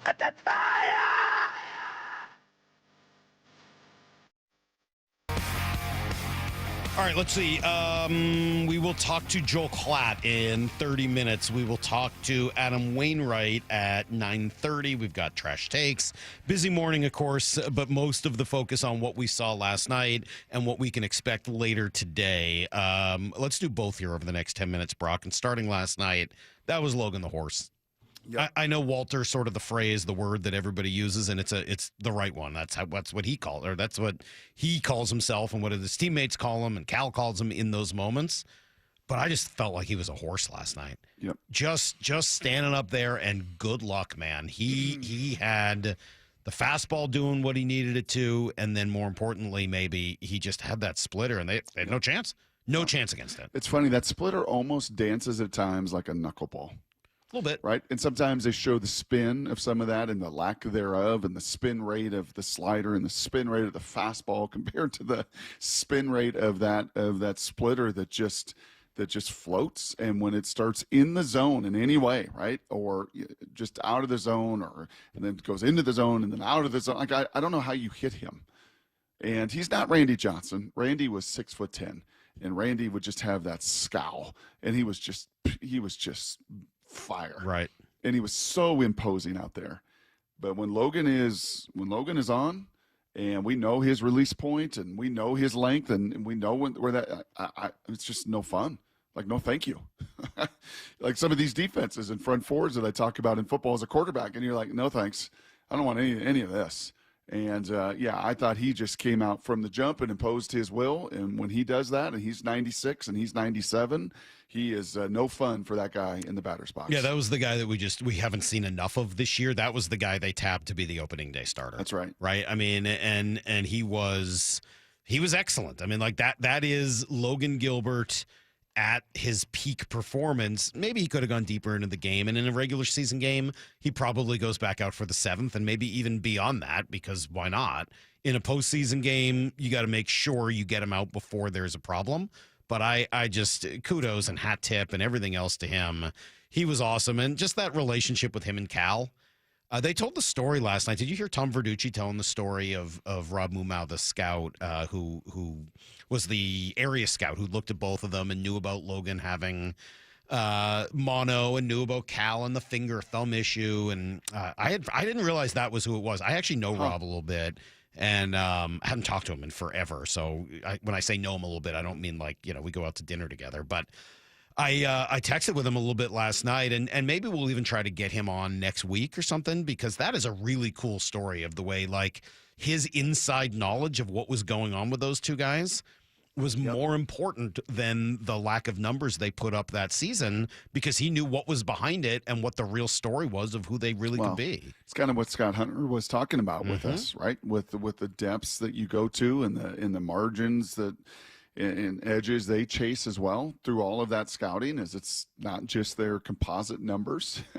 It's knowing what makes these guys tick and what goes behind the scenes. And and the really cool relationship. I mean, Cal got relationship with all of these pitchers and all of these guys and does it in different ways, but that's his old roomie, man.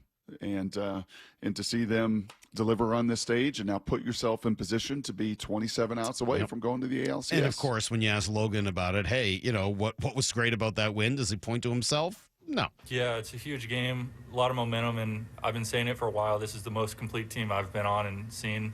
Our offense did amazing, gave me a good lead to work with there. JP, Gino, so good at baseball, and great teammate too.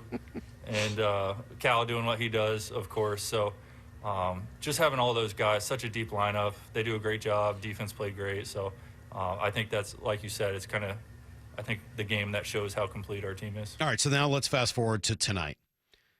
Dan and Tonight? AJ today, I guess. Yeah, sorry. This morning? Today, yeah, Later this 12:08 later today. Yes. Dan and AJ both had, I think, interesting decisions to make, and they both made similar ones. But for AJ, you have your choice. You can go with Casey Mize, which is what he's opted to do, or you could have tried to start the best player on your team. Really, you're legitimately the only thing that really legitimizes your roster in Tarek Skubal. And you could have said, "Hey, look, I can't go down without my short ace." rest. 3 days rest. He pitched Sunday, right? He pitched 7+ Sunday. I know. You're going to turn him around and put him in that kind of. You can't do it Wednesday. Not Wednesday. You just man. can't. All right, so If he it didn't was really have Thursday. a choice. Okay. All right, you're right. So he doesn't really have a choice. He's Yeah. got to go with, and plus he's got to win 2 by games the way, he anyway. already threw in the wild card Right. round. All right. Too. Well, so he's got to win 2 games. So I never really thought it was much of a choice for him. But once you know that's the case in your Dan Wilson, walk me through how you would have approached this. So he knows that.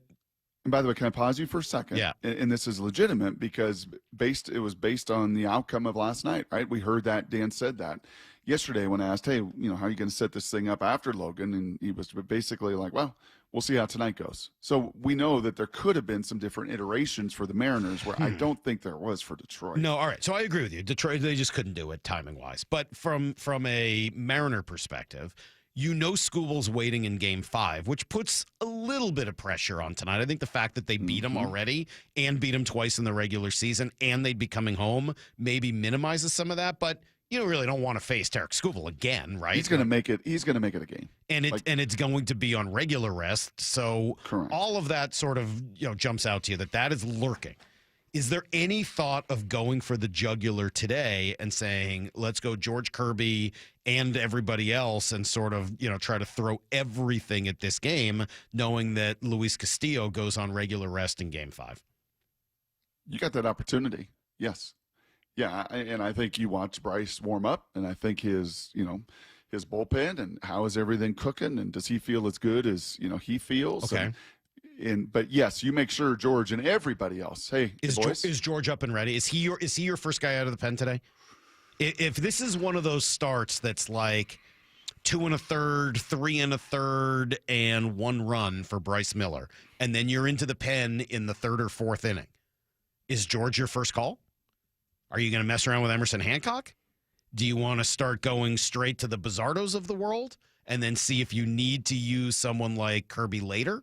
How would you? I think to me, this gets really interesting because if you're Dan, you could probably throw a ton of resources. And that's why the Munoz thing is so frustrating. You want to throw so many resources at the game tonight, knowing that you've got a full day off tomorrow. Everybody's going to get a day. You can use pretty much whoever you want in Game 5, and Luis Castillo is going to be on regular rest. So you would have your choice of Kirby or Castillo for Game 5. That's the advantage you have of not having, pitched in or had to play in an AL wild card.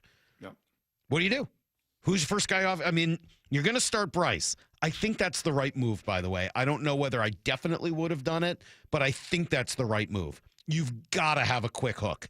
There is no patience for Bryce Miller today. I'm sorry. He didn't do enough during the season to earn it, and you're in a point in the season where you don't need to have it. You can be real quick with the hook. Who do you go to? I think the Mariners have got to be winning to turn it to Kirby, and I think they turn it to Kirby late rather than going to him in the 3rd or 4th. Are you starting? So let me ask you. Bizzardo earned every opportunity. So you're going to do it? Bizzardo just been freaking nails. Can he pitch 2 innings, and then you have Spire for the little run of lefties? And I mean, haven't those guys shown you? Kind of depends when it all happens, Brock. I mean, that's fine if it's the 5th. What if it's the 3rd? I feel like that's partly why they didn't throw Emerson Hancock in the 9th inning yesterday, in case they need him in those innings today. In case he's got to throw 2 or 3? Yeah, early in the game. Not in the 6th or 7th, but yeah, if he needs to go the 3rd. Do you really want Emerson Hancock in that game instead of George Kirby? But you might need Kirby to start Game 5 that early in the game. Do you need him to start Game 5, or do you feel great with Luis Castillo starting Game 5? He arguably pitched better than Kirby did last week. I'm just saying this is what makes it fun. I don't know the answer to these questions. I'm just asking and being argumentative because I think there's a lot of fun conversations that are born out of it. I don't know what they're going to do. And Lyle, everything you just said makes sense. Brock, you as well. Not trying to like trump any of those arguments. There's a lot of good ones. I just think there's a lot on Dan Wilson's plate today, and how he navigates this is going to make for a lot of interesting conversation later. That's first guessing, not second guessing, right? Like, there's a lot to do. 190 games or whatever he's managed, he also trusts his guys a lot in the roles that they have cultivated for all of them. And I think he's going to trust that Bryce can go 5 today, I think, and put up and give up a run or two. And I think he trusts his offense to get after mice and score more than 1 or 2. That would sure take a lot of the pressure of those decisions off of him. If you can go out and score another 9 runs today, it makes a lot of those decisions much, much easier. All right. Mariners, of course, on the road in the ALDS. You can go to T-Mobile Park to watch that game today, and it will be at just past noon.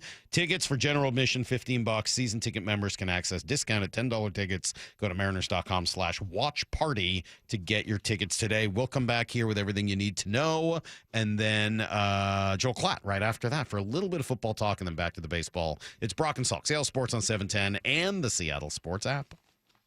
It's Tridents Up for Game 4 of the Division Series. Swing, fly ball, tag back, and Gino absolutely destroys this. As the Mariners look to finish off the Tigers in Detroit. Today, first pitch at 12:08. Mariners pregame at 11 with extended pregame coverage starting at 10 a.m. We're not done yet. We got a World Series to go get. And there's only one place you can hear the American League West champion Mariners in the playoffs. Seattle Sports. All right, it's fun when you're talking about postseason, playoffs, division titles, all the culmination of a whole season worth of hard work, dedication, and focus. Yeah, those are 3 pretty key terms, because if you had thought back a few months ago and said, hey, this is where we'd be right now, you'd sign up for it, right? Of course you would. Well, in a few short months, what could you do? You could be down 25, 35, maybe even more pounds, let's say by Thanksgiving. Would you do it? Couple months, all it really takes with Eastside Weight Loss Clinic. I did that program. I lost 25 pounds in the first month, 35 pounds overall. No pills, no injections, no counting calories, no fake prepackaged food. Nope, you follow a plan with real food that you buy at the grocery store, and it tastes really good. They got great recipes. So the whole plan really isn't that hard. All it takes to get started, a free 50-minute phone call. You can book one today at eastsideweightlossclinic.com. That's eastsideweightlossclinic.com. Dr. Ryan Coogan, D.C. Results may vary. Hey, Seattle. Jaden Schwartz for Techline Roofing. Call Techline Roofing and trust the team I trust. With the strongest warranty in the business, Techline Roofing has you covered. That's TEKLINE roofing.com. Trust Techline. Hey, get in. What? Who are you? I'm future you. Constipation with belly pain still coming back? Yeah. Mia, our doctor figured it out. She said it's irritable bowel syndrome with constipation, or IBS-C, and Linzess could help you get ahead of it. Linzess linaclotide is a prescription medicine that treats IBS-C in adults. It's not a laxative. It's a once-daily pill that helps you get ahead of your symptoms. It's proven to help you have more frequent and complete bowel movements and helps relieve overall abdominal symptoms, belly pain, discomfort, and bloating. These symptoms were studied in combination, not individually. Do not give Linzess to children less than 2. It may harm them. Do not take Linzess if you have a bowel blockage. Get immediate help if you develop unusual or severe stomach pain, especially with bloody or black stools. The most common side effect is diarrhea, sometimes severe. If it's severe, stop taking Linzess and call your doctor right away. Other side effects include gas, stomach area pain, and swelling. Talk to your doctor and say yes to Linzess. Learn more at linzess.com or call 1-800-LINZESS. This is for all you guys on Viagra. ED pills are no longer needed. The brutal side effects like 4-hour headaches, blurred vision, and that flush feeling can all be put behind you with our treatment. Here at West Coast Men's Health, we have a better approach to ED. Acoustic wave therapy creates blood flow circulation by safely removing the plaque in your arteries and restoring function naturally. Guys, let me be clear. Pills will never fix your problem. Our equipment is the latest technology, and our medical staff is the best in the industry. So give West Coast Men's Health a call today. Speak with our clinic manager. Ask him any question you like, how it works, the science behind it, and even the cost. If you suffer from ED or Peyronie's disease, give West Coast Men's Health a call today. It's not just about better health, it's about a better life. With clinics in Redmond and Tacoma, call 206-519-6541. That's 206-519-6541. Online at westcoastmenshealth.com. At Cressy Door, we have the perfect garage door for you. Come visit our brand new garage door and fireplace showroom and let our experts help you find the perfect garage door. Cressy Door. The home of your American League West champion Mariners, Seattle Sports. With football season comes colder weather, so if you need new windows and doors, don't drop the ball. Steve Rabel here with Keith Dashafee from locally owned Pella Windows and Doors of Western Washington. So Keith, what's your next big play? Well, Steve, right now get 40% off qualifying installs or no payments and no interest for 12 months on approved credit. Schedule a free consultation with Pella Windows and Doors of Western Washington. Go to PellaPNW.com. That's PellaPNW.com. Ladies and gentlemen, this is for you too. Stubborn fat is really hard to get rid of, and then there's all those gimmicky lasers, fat freezing methods, and prescriptions. Imagine a simple solution that takes just one day and provides immediate noticeable results. Introducing ProSculpt. ProSculpt uses air-assisted technology that's safe and gentle yet powerful, delivering instant fat-reducing and skin-tightening results. Performed by board-certified plastic surgeons while fully awake, ProSculpt contours your body with minimal downtime. It's designed to target those problem areas: waistline, neck, face, arms, thighs. ProSculpt gently removes unwanted fat and tightens loose skin with FDA-cleared plasma technology, all in a simple, guaranteed one-day procedure. ProSculpt is one and done. Schedule your free consultation at prosculpt.com for $250 off. For powerful permanent fat removal and skin tightening that works for ladies and you men, it's prosculpt.com. Yay to Bruce, the streaming king. With quantum fiber internet, he's gonna binge. He wants more, he's got to have more. More bedtime true crime. More podcasts in the shower. Quantum fiber Wi-Fi has the power.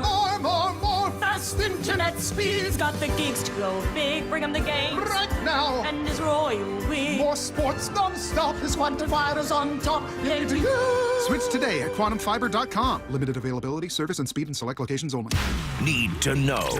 15 minutes past every hour with Brock and Salk. Here's what you need to know. Up first. Win today, Brock, and you are in the ALCS, just one win away from the championship series. How nice would that be? After nearly a 3-hour rain delay yesterday, they got after Detroit. They really did. Pretty easy Game 3 victory. Just the offense came to play. Logan did what he was supposed to do. You put it all together, and you get a win that was stress-free almost until the 9th inning, really. And I loved the offense yesterday. JP, very impressed with what his team did. Yeah, we had a good day, 1 through 9. And that's the team that we are. You know, we create chaos, and, you know, we just keep the line moving. They did that. That's a great phrase for them last night. They do. When they're at their best, it's just one guy handing it off to the next, handing it off to the next. Yep, and sometimes it's an 11-pitch walk, and sometimes it's a long ball, and sometimes it's something in between all of that. Yeah, it just – and you felt it with Detroit booing their own team.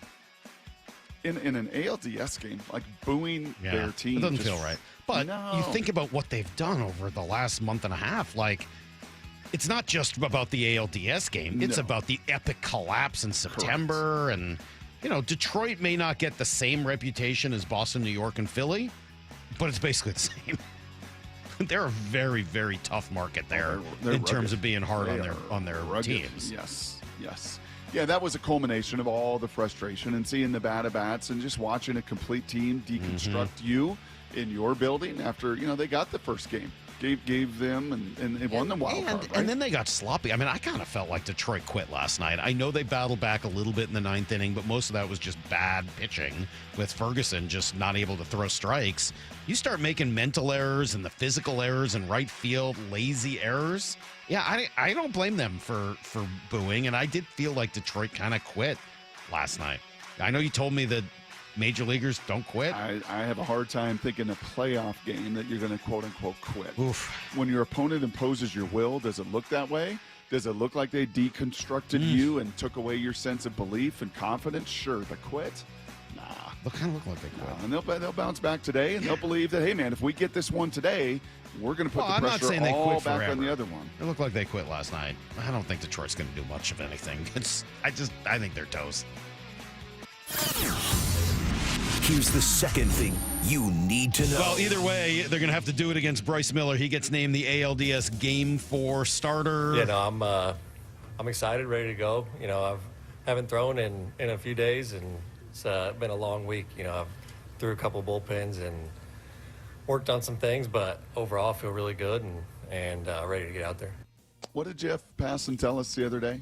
The average fastball in the postseason, and this was without the games yesterday, is 96.1. Yep. Yeah, Bryce comes out humming 97, which he's fully capable of doing it. And he sits there at 97, and he gets his slider working, and he feels like, you'll hear this from Mr. Wainwright in an hour, like he feels really, really good that he's found some things here down the stretch. He could shove too and keep that lineup as cold as they have been now for a month and a half. Yeah, let's see. The Tigers are going to go with Casey Mize, who started Game 2 of the Wild Card Series, but then get bumped to Game 4 here of the Division Series. NLDS Series both continue today as well. Brewers, Dodgers, both looking for sweeps. Milwaukee has to do it in Chicago. LA will try to get it done at home. And yes, the Yankees will try to fight off elimination for another day. They did it yesterday on the strength of a big Aaron Judge home run. Josh Chisholm had a big home run. You know what they say, Salky? You know what they say? You never want a 2-0 lead in hockey or soccer. Yeah.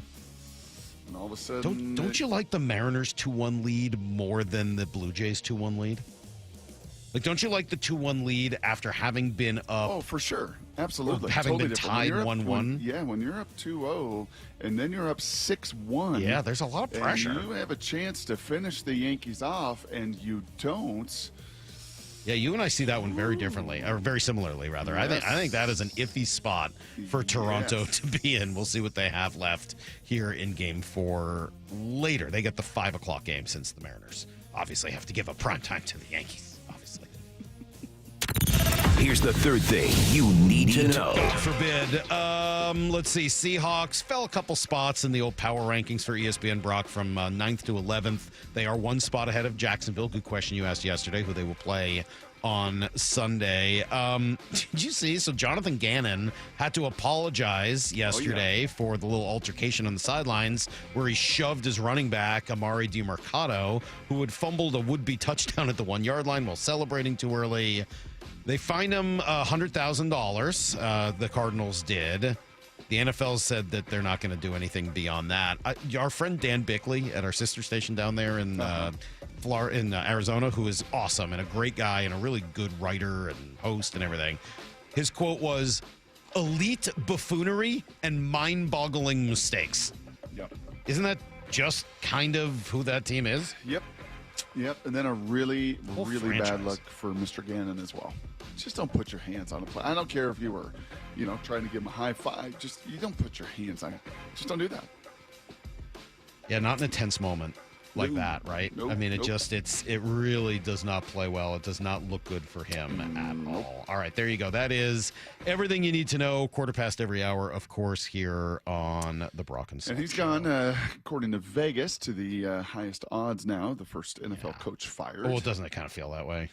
If this thing goes off. Because they're supposed to be good. Every year they're supposed to be good. I know. Every year they have the draft picks. Every year they got Kyler Murray.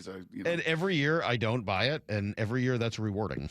They're just not a good franchise, man. That is elite buffoonery and mind-boggling mistakes. A great way of describing it all. All right, coming up just over an hour from now, Adam Wainwright, who has, I think, done a really nice job calling the series. I really like the relationship that he and AJ have. Yeah. They just going back and forth and discussing, hey, what would you do here? What would you do there? What kind of pitch would you throw?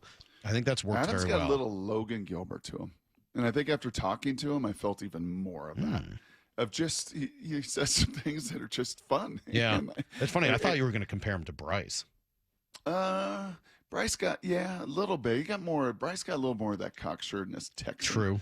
Yeah. And I don't know where Adam is from. Maybe he is He's Texan from Georgia. as well. He's from Georgia boy. Yeah. Georgia, Florida. That Georgia, Florida line. Yeah, that's what it is. Of Logan and Adam. Yeah. All right. A little bit. Well, do either of them have any Joel Klatt in them? No. In fact, Joel's a pretty unique character, but he'll join us, as he does, next on Brock and Salk. It's Tridents Up for Game 4 of the Division Series.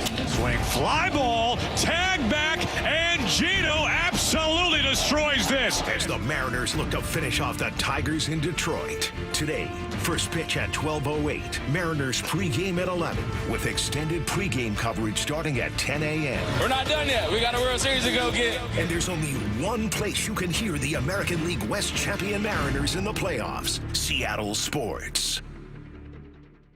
What is today? A Wednesday, October the 8th. Maybe this is the day. In a couple hours after our show ends, before playoff baseball begins, you say, okay, I'm doing it. I'm going to do what Molly and Brock did, what Peg Hewer did, what so many of my friends have done. I'm going to take this First Mark Insurance Challenge.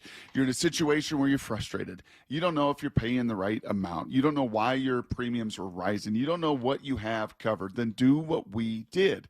Take the First Mark Insurance Challenge. Here's how they go to work for you. They fully analyze your current coverage, making sure you're not overpaying for the wrong coverage. Then, well, unlike you and me, they go to the market with dozens of major carriers they have worked with for years to find you the best fit. That's it. No more stress, no more confusion. Think of it this way. They're your teammate. They're the bopper right in the middle of the lineup, and they've spent the last 30 years helping thousands of families successfully manage the complicated world of insurance. So don't wait. Don't wait a day longer. Take the First Mark Insurance Challenge. It's totally free, and you might be the next First Mark Challenge victory. Just go to firstmarkinsurance.com. Firstmarkinsurance.com. Your teammate that goes to work for you.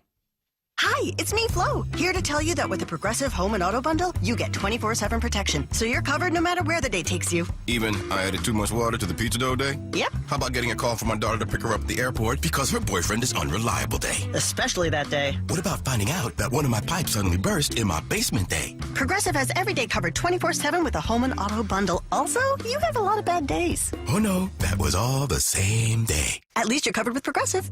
Progressive Casualty Insurance Company, affiliates, and other insurers. Not available in all states. Confidence is knowing you're ready to handle whatever comes your way. That's what it feels like to take on your workday with Cintas. They make sure your AEDs are up to date, your fire extinguishers are tested and inspected, your floor mats are cleaned and delivered, and your workwear looks good, feels good, and is freshly laundered with the Cintas Apparel Plus program. So are you ready to take on today? Visit Cintas.com. Oh, I'm ready! And get ready for the workday. What is that sound? Ugh, that sounds like a plumbing sound. Luckily, there's a company that fixes all the plumbing sounds across Puget Sound. That's All Sound Plumbing. Puget Sound's plumbing experts. Have a sound? Visit allsoundplumbing.com. Is your car road trip ready? Don't get stranded. Get to Bucky's Complete Auto Repair. Bucky's has been preparing cars, trucks, and SUVs for safe, worry-free travel for over 50 years. We take care of your car with experience and good old-fashioned customer service. For all your oil changes, brakes, AC charging, and factory maintenance, choose Bucky's. No appointment needed, and yes, friendly financing is available. Visit Bucky's.com. Bucky's, where your car feels right at home. Baseball's postseason is here. Swing and a miss, and he struck him out. More fans are on their feet. Listen to this. Seattle Sports playoff coverage is presented by Honey Bucket on 710 and the Seattle Sports app. In today's competitive world, standing out isn't optional anymore. I'm Rusty George, and my agency helps builders, manufacturers, and material suppliers get louder and get noticed in order to bring in new customers. From effective brand strategies to websites and marketing campaigns that drive business, Rusty George is for builders just like you. No fluff, just results. You can build the future. We'll help you build your new business pipeline. Visit rustygeorge.com today. rustygeorge.com. Heading outdoors or on the water this weekend? Check in with Joey and Nelly on the Outdoor Line from 6 to 8 a.m. every Saturday on Seattle Sports and the Seattle Sports app. At 65 years old, Brian has a rather demanding hobby. My biggest passion is snow skiing, and I ski between 70 and 80 days per year, and I ski instruct at a private resort in Montana. Needless to say, that can be a bit tough on the joints. When this knee started to bother me, I thought, I'm doomed. That's when Brian decided to see Dr. Mark Wagner, MD, at Seattle Sports and Regenerative Medicine for stem cell therapy. If I did yard work or skied a few days in a row, I was fighting swelling and pain and no sleep and all sorts of problems, and that has absolutely gone away. So are you back on the slopes? I mean, I had a 14-day stretch with clients where I skied every day and I had no problem. It was fine. It was just like, I felt like new. So I'm guessing you would recommend this to others. Oh, I already have. I've told everyone that'll listen. Whether it's a shoulder, hip, or knee, before you choose surgery, consider stem cell therapy with Dr. Mark Wagner, MD, at Seattle Sports and Regenerative Medicine. Schedule your consultation at drmarkwagnermd.com. It's really, truly a miracle. Hey, it's John Curley with some great news. If your home's heating or cooling is uneven, noisy, or expensive, listen up. The Quilt Ductless Heat Pump System from Home Comfort Lines is changing the game. It gives you room-by-room control and next-gen efficiency, so you're only heating where you need it. That means real comfort and real savings, and every Quilt system qualifies for max tax credits. Trusted for 50 years. Call the comfort people today at HomeComfortAlliance.com. You've heard the saying, you never get a second chance to make a first impression. Since 1926, my family's been helping local businesses make great first, second, and long-term impressions.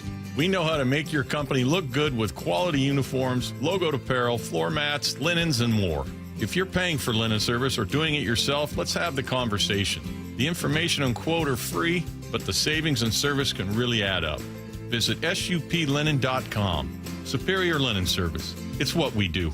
From the Quantum Fiber Studio, you're listening to Brock and Salk. Weekdays 6 to 10. On Seattle Sports and 97.3 FM HD2. All right, Joel Klatt coming up here in just a moment. He's usually a minute or two late, so we'll get Joel going in just a moment or two. Adam Wainwright at 9:30 this morning, and then some trash takes to finish up the day. You want to just play some more baseball stuff, Brock, while we're waiting for Joel? I thought I would play this for you. This is Is this Jamison Turner who made the hoodie? I could do that. Do you want Jamison Turner? I was going to play you some more baseball stuff, but I do have sound of Jamison Turner. So this is your crazy. thing. Yeah. It's totally my thing. It is pretty crazy. How is this possible? All right, so Jamison Turner is the guy who from Longview guy that now via Vegas was up here for the final weekend to try to get Cal's, 60th home run. He wears a Dump It Here 61 shirt.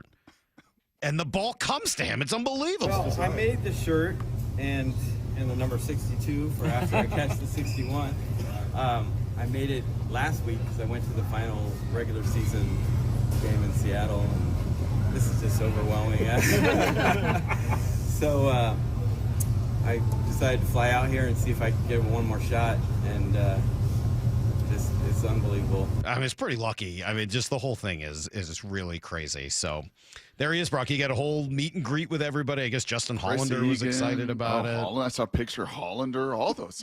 That's it. This is baseball. Baseball writes scripts and stories. That's better than the crying Mariner fan from the other night, isn't it? So hard on Saul. I'm going to be as hard as I want. Maybe he's still wearing his pajamas that he used to wear to work here. Let's bring Joel Klatt into the conversation. Hi, Joel. Good morning. Sorry about that. It was a weird night last night. Did you see that guy wearing the Dump It Here 61 shirt catch the 61st home run?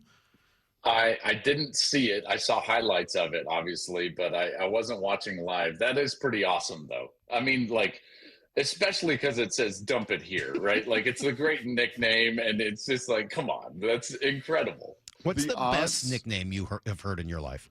For everyone that you've played with, worked with, been around, what is because my favorite was always Craig Ironhead Hayward. Not that I was around him, but just always. That's a good one. He's one of my favorite players. Do you have a favorite nickname from your time? I'm bad at this. My recall is not great. It's just all the head injuries, which doesn't shock you, I'm sure, Salk. But I was there for the origin of Hollywood Brown, which that's always the one that I love. And it's because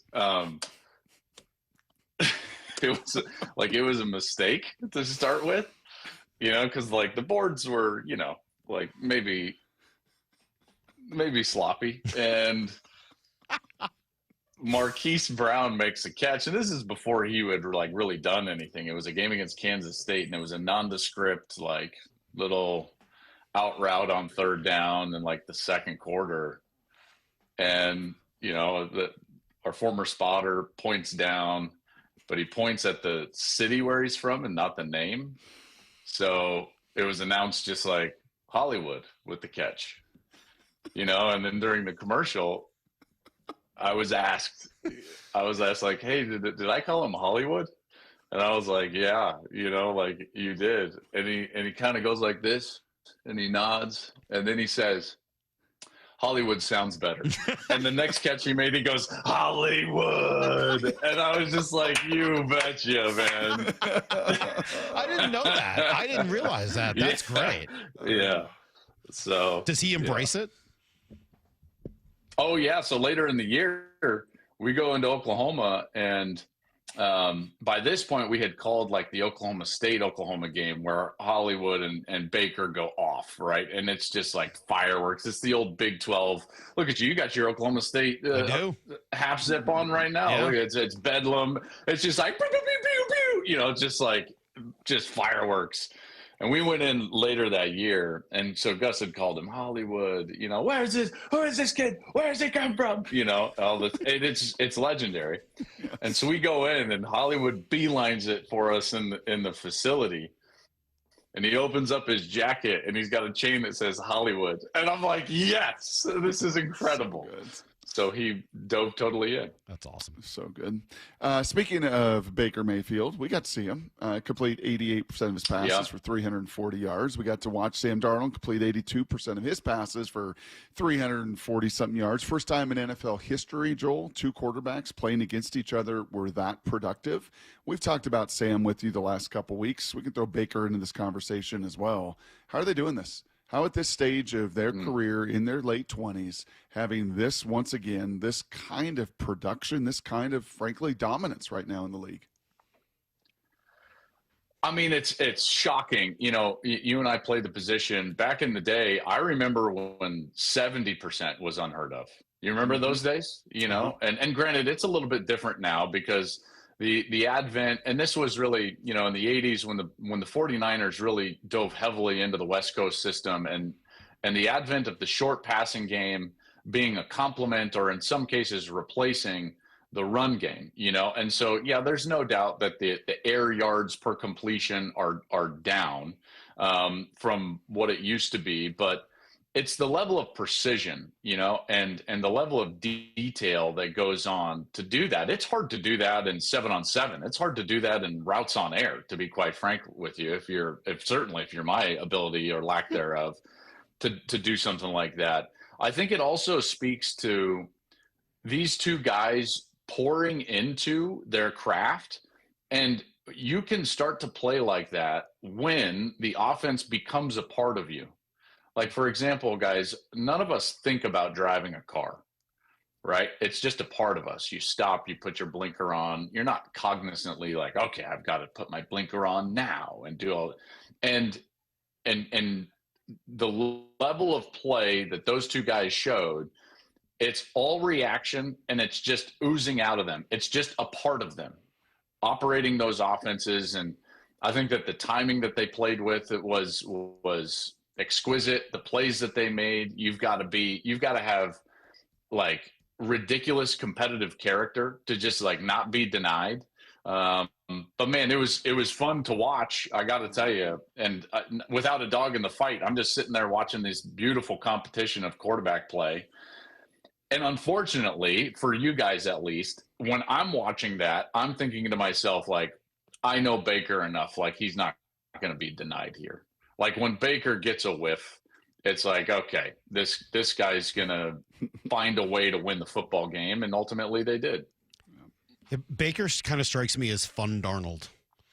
Like, he's just Darnold with, like, a little bit more personality, a little bit more ability to run around, a little bit more aura, whatever that thing is. Well, no, don't the kids call it Riz now? Isn't it Riz? They're past that. Yeah, that's a few years old now. They've already moved past that. Oh, is it? Yeah. Oh, is it? Yeah, we'll keep you up to date. Don't worry. So we're just going back to the Rick James aura. Yeah, okay. it's all up to aura now. All right. That's fine. But what are we That's watching? only 2 decades old. How would you describe yourself, Salk? I'm not going to get antagonistic. It's not going to be the first episode all over again. Low aura. But what would you describe yourself? Low aura, combative at times, very stubborn. Yeah. Dislikable. Elite. Yeah. Elite, very much an elitist, very much a contrarian. Yeah. Yeah. I got a few, but also, usually right and really smart. Yeah. I mean, like, all those things kind of come together right at the same time. Thank you for asking. I appreciate that. You really gave me a good opportunity. It's like therapy session. You bet. What do you think we're watching with Darnold? Is this a star turn? Is this like, hey, they've got their guy and he's going to be a quarterback now moving forward? I hope so for you guys. I think so. It seems like a great fit. Seems like a great fit. And now all of a sudden you're getting more out of the offense than what you've had really over the last, would you call it decade or maybe plus, where there at least is that gear where you can go get into that game and feel like, okay, we've got something that we can lean on. I firmly believe, like, if he continues to play like that, then this is a team that can absolutely, or should even maybe win that division in the NFC West. I think that they're good enough to do that. I can't wait to see Eman Wari back and like really healthy, because in my brief conversations with Mike McDonald, he's been so excited to get him back, and he feels like he's going to be such a key piece to what they can do from a hybrid perspective. So the key in football now, really at both levels, college and the NFL, and we've seen it on the offensive side for a number of years. It's like a real key piece are these like hybrid style H-back tight ends that can get you into big personnel groups, but also split out and threaten the defense. And so you can sit in one personnel group and the defense has to pick or choose. Are we going to get big or are we going to get small? And what you're starting to see now is then the inverse of that is now the defense trying to find these hybrid players that allow them to be much more multiple from a defensive schematic standpoint with the same personnel on the field, rather than having to match nickel or go dime and then get big and having to substitute all the time. And I think that a guy like Eman Wari is that type of Swiss Army knife hybrid style player that allows the defense to be more multiple. So I know Mike's excited to get him healthy and healthier and more entrenched in the lineup. Kind of a deep question here, Joel, and you can run with it. You got a little bit of time, and I do want to talk a little more playoff baseball. Well, I don't want Salk to get upset, Brock. He thinks I talk too much. Never. So. No, not at all. He loves you. You love him. I'm still blown away by the fact that you played college quarterback, were drafted into Major League Baseball into their draft, and are a +3 handicap. You're a freak. Yes. Like, you're a legitimate. So don't work out with him. You saw me work out. I've heard the time, story. Did you right? play basketball too? Let me guess. You could dunk at like 6'1", no problem. I could dunk, not obviously anymore. Yeah, but I did play basketball all the way through. Yeah. My claim to fame was I was a great free throw shooter. Mm-hmm. Yeah, you're a little point guard, a little Mark Price, right? A little Mark Price point guard, hit the free throws at the end. I got one last guess about your life. You have, I'm willing to bet, incredible balance. Like, you're never knocked off your feet. You always, like a cat, you always land on 2 feet. Well, obviously. Yep. You got them all figured out. Yep, Salky. I do. Good. I know Joel to a T. I know exactly who we're dealing with now. So I'm looking at question. college football the last 5 years in particular, Joel, and I'm looking at so many guys who in their second turn, like Belichick going from Cleveland to, and I'm looking at Michael Penix. And this year it's the same thing in college football. Our buddy down, Carson Beck down in Miami, and you can go on with these guys, and we're seeing it. So I'm trying to understand, like, why. And I think to some degree Sam and Baker, and we're seeing in the NFL that second or maybe even third or fourth stop, right, is the place that it finally clicks.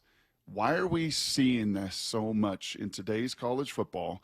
To take the portal out of it and take the money out of it. Just that the guys find themselves and become such difference makers the second or third time around. It's a great question. I think that there's a lot of different factors. I'll land on two. The first is the individual standpoint. We're all better once we go through things and we know ourselves a lot more. So, learning through reps or even failure, there was no way I was going to succeed to the level, the little level I did playing football at Colorado if I wouldn't have failed at baseball prior. So learning that and growing through that and maturing through that, I think that that's a really vital piece. There's a humbling that takes place. You get to learn lessons and then put that into practice in your next place. And that clean start allows you to have success. And then the other part of this is once you know more about yourself, in particular as a player, you can make a much better, more informed decision about where you're going to go and the fit that you're going to put yourself into. Maybe less so in the NFL, obviously, because it's just about opportunity. But in college football, when you have, the open ability to just choose in the transfer portal, and you can sit there and say, what offense is going to fit me the best? What position is going to offer me the most success?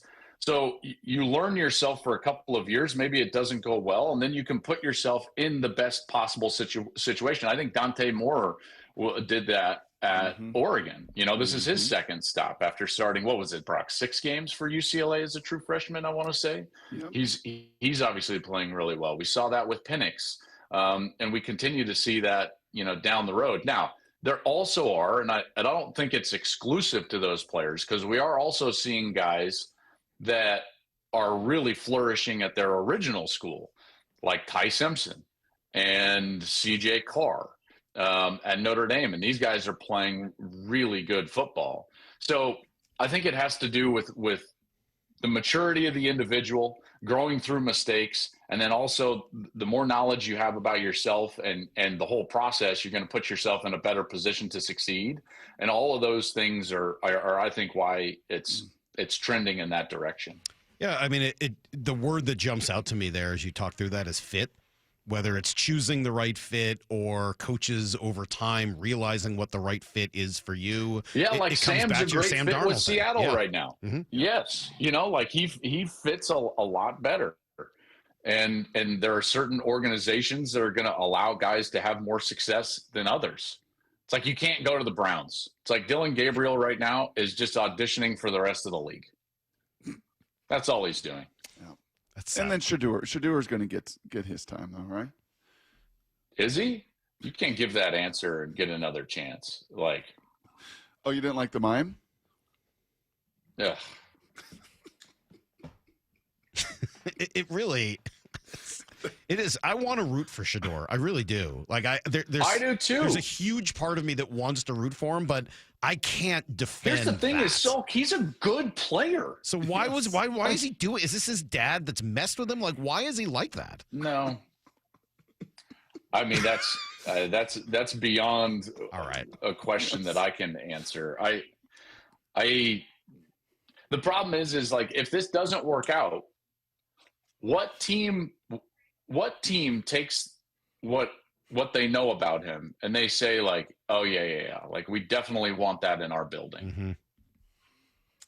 Yeah, it's a level of stress that you don't need, and it's not backed up by enough talent and enough guarantee that it's going to succeed on the field to make it worth it, right? It was one thing when Cam would do some crazy things and you're like, yeah, right, whatever. He's Cam Newton. He's unbelievably talented. Let's see if we can make it work.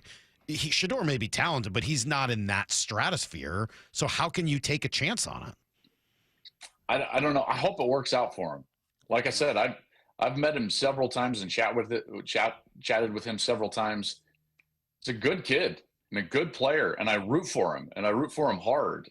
When I see things like that, though, it's like, man, I just don't think that that's offering him the ability to succeed, because again, it's just putting up more barriers and question marks rather than answers. Playoff baseball is fill in the blank. Electric. I love playoff baseball. It's the absolute best. I mean, obviously, that you can't beat a Saturday in the fall. I think the NFL is very corporate. It's hard for me to really get into the NFL until the postseason because it's very corporate. But college football is like so organic and tribal, and that's exactly what then playoff baseball becomes. And I love the element of like every single pitch, there's an insane amount of urgency, and there's so much going on. And I love to see guys like, can they or can they not handle the pressure? Because it's a more individual skill-based sport. It's a little bit like the Ryder Cup in that respect. It's like, well, which individuals can handle this and which individuals can't? Along those lines, we and it's sort of shifting back to football, but Brock and I have long held these debates about, quarterback wins as a stat and whether or not people believe in it or not. Without necessarily answering that question, how do you feel about the difference between the first 58 or so minutes of a football game, especially in the NFL, and then the final minute or two where quarterback gets the ball with a chance to win the game, he needs a field goal, he's got time, whatever the scenario may be? How do you weigh the importance of those moments versus the first 58, 59 minutes? I'm not going to disparage the question. It's a good question. Can I let me add to it though, because to me, it's not just the timing of what's going on the clock. It's actually like way bigger than that, because it has to do for me with base down versus situational specialty play. And that happens the entire game. Okay, so you can parse out guys, and here's the equivalent of in baseball. Are you hitting meaningless home runs, or are you getting meaningful, important hits? Yep. Right. So if you're 85% on first and second down and base down between the 40s or between the 30s, I don't really care. Now that's helpful. I'm not saying it's not helpful. Every hit is helpful. Every completion is helpful. But what are you as a quarterback when you have to throw it? So it's third and obvious. What are you there? When it's backed up, how effective are you getting a couple of first downs?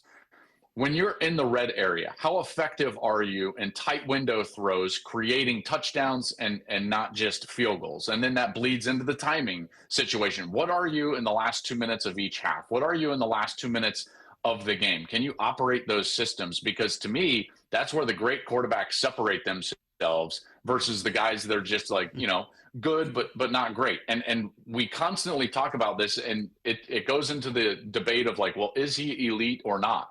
And some people will be like, well, of course he's elite. He threw this many touchdowns and it's this completion percentage, or he's won this amount of games. But it's like, okay, the difference comes in those specialty situations. What do you do when the moment is the brightest? And that situation, I was just adding to the situation.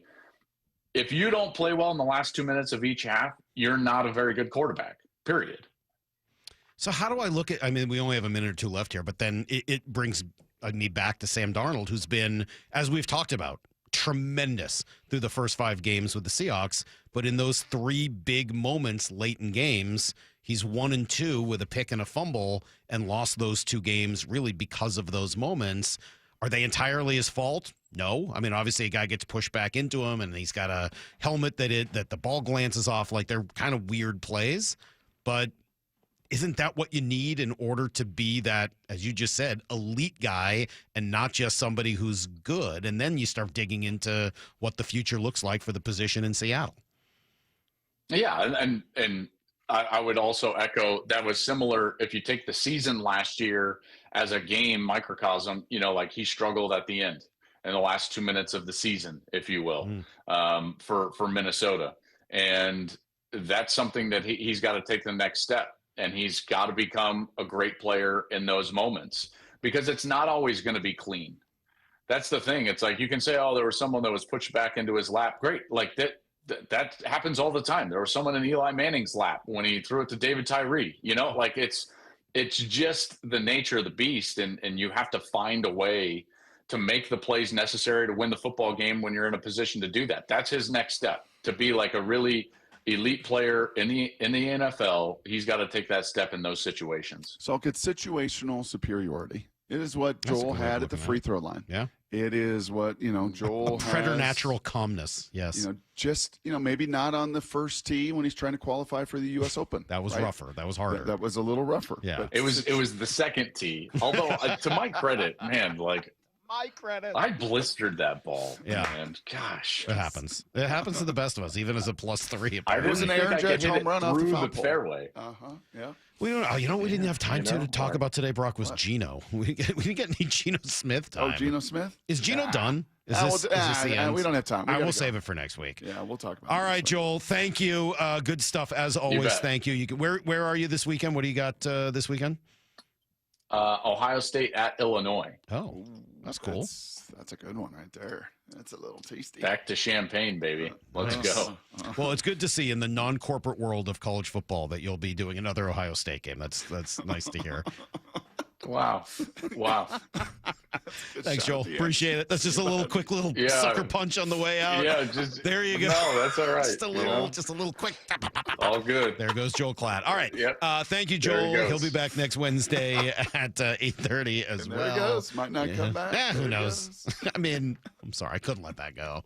The pure non-corporate world of college football? Come on, man. I don't think he said pure. Well, not the pure about it. I think he right. said tribal. Well, that part I agree Chaotic. Yes. But not corporate like the NFL? I don't know. That one's going to be a bit of a stretch. We'll be right back. We got still so much to do, man. And we're going to talk to Adam Wainwright, who's on the call. We're just, 3 hours away from first pitch? How crazy is that? Do we have lineups? Maybe we'll give you a lineup if we've got it next. It's Brock and Salk, Seattle Sports on 710 seattlesports.com. It's Tridents Up for Game 4 of the Division Series.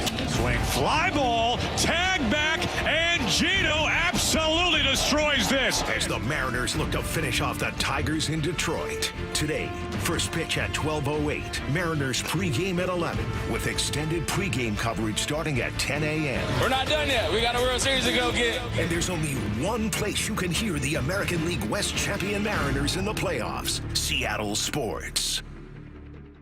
All right, Mike Salk here. Luxury does await at Snoqualmie Casino and Hotel. If you're not sure where to watch games this weekend, today, Friday maybe, if necessary, why not go to Snoqualmie Casino and Hotel? The new sports bar is incredible. 66 TVs, whole indoor-outdoor thing, great food, awesome environment, and everything fun that can come with watching sports at Snoqualmie Casino. Yes, go to snocasino.com. Seattle's closest is now Snoqualmie Casino and Hotel.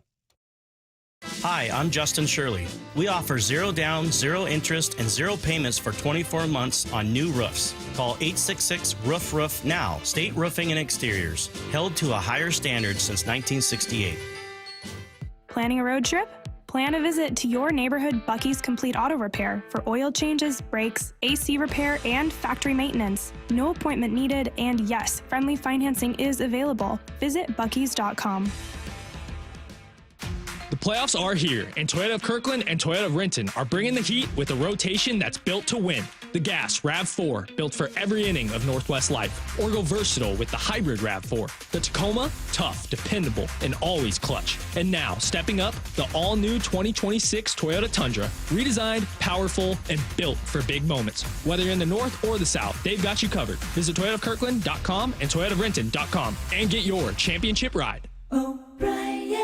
Did you know in Washington State, you can see a physical therapist without a referral from your doctor? That's right. Thanks to Direct Access, you can skip the wait and get the care you need right away. Shannon O'Kelly, how has Direct Access changed the game? Direct access for us, Brock, is a game changer. Why? Is because there is so much research and data out there that says if you get in early when you have a musculoskeletal problem or an injury, the earlier you get in and we can start care, the better outcomes and the decreased downstream cost, okay? So it's so important. Our providers are all doctors of physical therapy. They're all trained to identify situations and problems. They've got the skill, they've got the talent, they've got the knowledge. If you get in and start therapy early, we're going to get you back to activity, pain-free, and moving and having fun.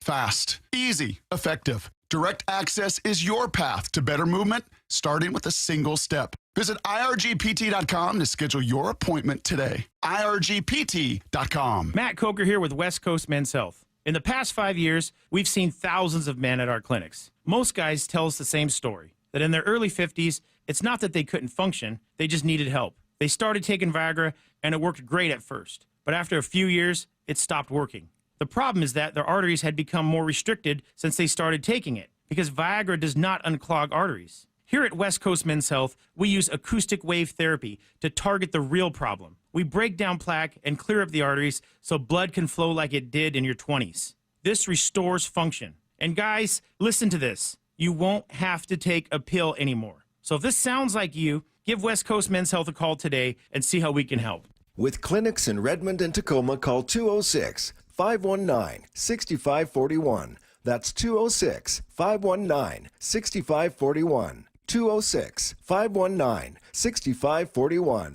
Online at westcoastmenshealth.com. It's beautiful outside. I'm trying to take advantage of this weather and get out on the motorcycle as often as I can while the weather is here. And I've heard from a lot of you the same exact thing. I've also heard from you guys about injuries you've sustained in a motorcycle accident. And if you're somebody that's been injured in a motorcycle crash, call 1-800-LAW-TIGERS. Look, every rider has a story, and for some, it takes an unexpected turn. But you don't have to face it alone. With the Law Tigers, they make sure you get what you deserve when you need it. And in Washington, every motorcycle ride writes its own chapter, from the coastal twists of Highway 101 to the rugged beauty of Stevens Pass. And when the unexpected happens, Law Tigers are ready to ride with you. So again, if you've been hurt in a motorcycle crash, call 1-800-LAW-TIGERS. They are not just attorneys. They are actual riders who know the road and the risks. Whether you're carving through the Cascade Loop or exploring the scenic routes of Mount St. Helens, Law Tigers are the motorcycle lawyers of Washington. Call 1-800-LAW-TIGERS or visit lawtigers.com. The Law Tigers, Washington's motorcycle lawyers. Cook Law Office, PLLC, 539 Broadway, Unit 104, Tacoma, Washington, 98402. Lowe's knows pros want more. Join My Lowe's Pro Rewards for free to get $20 off your first qualifying purchase of $100 or more just for signing up.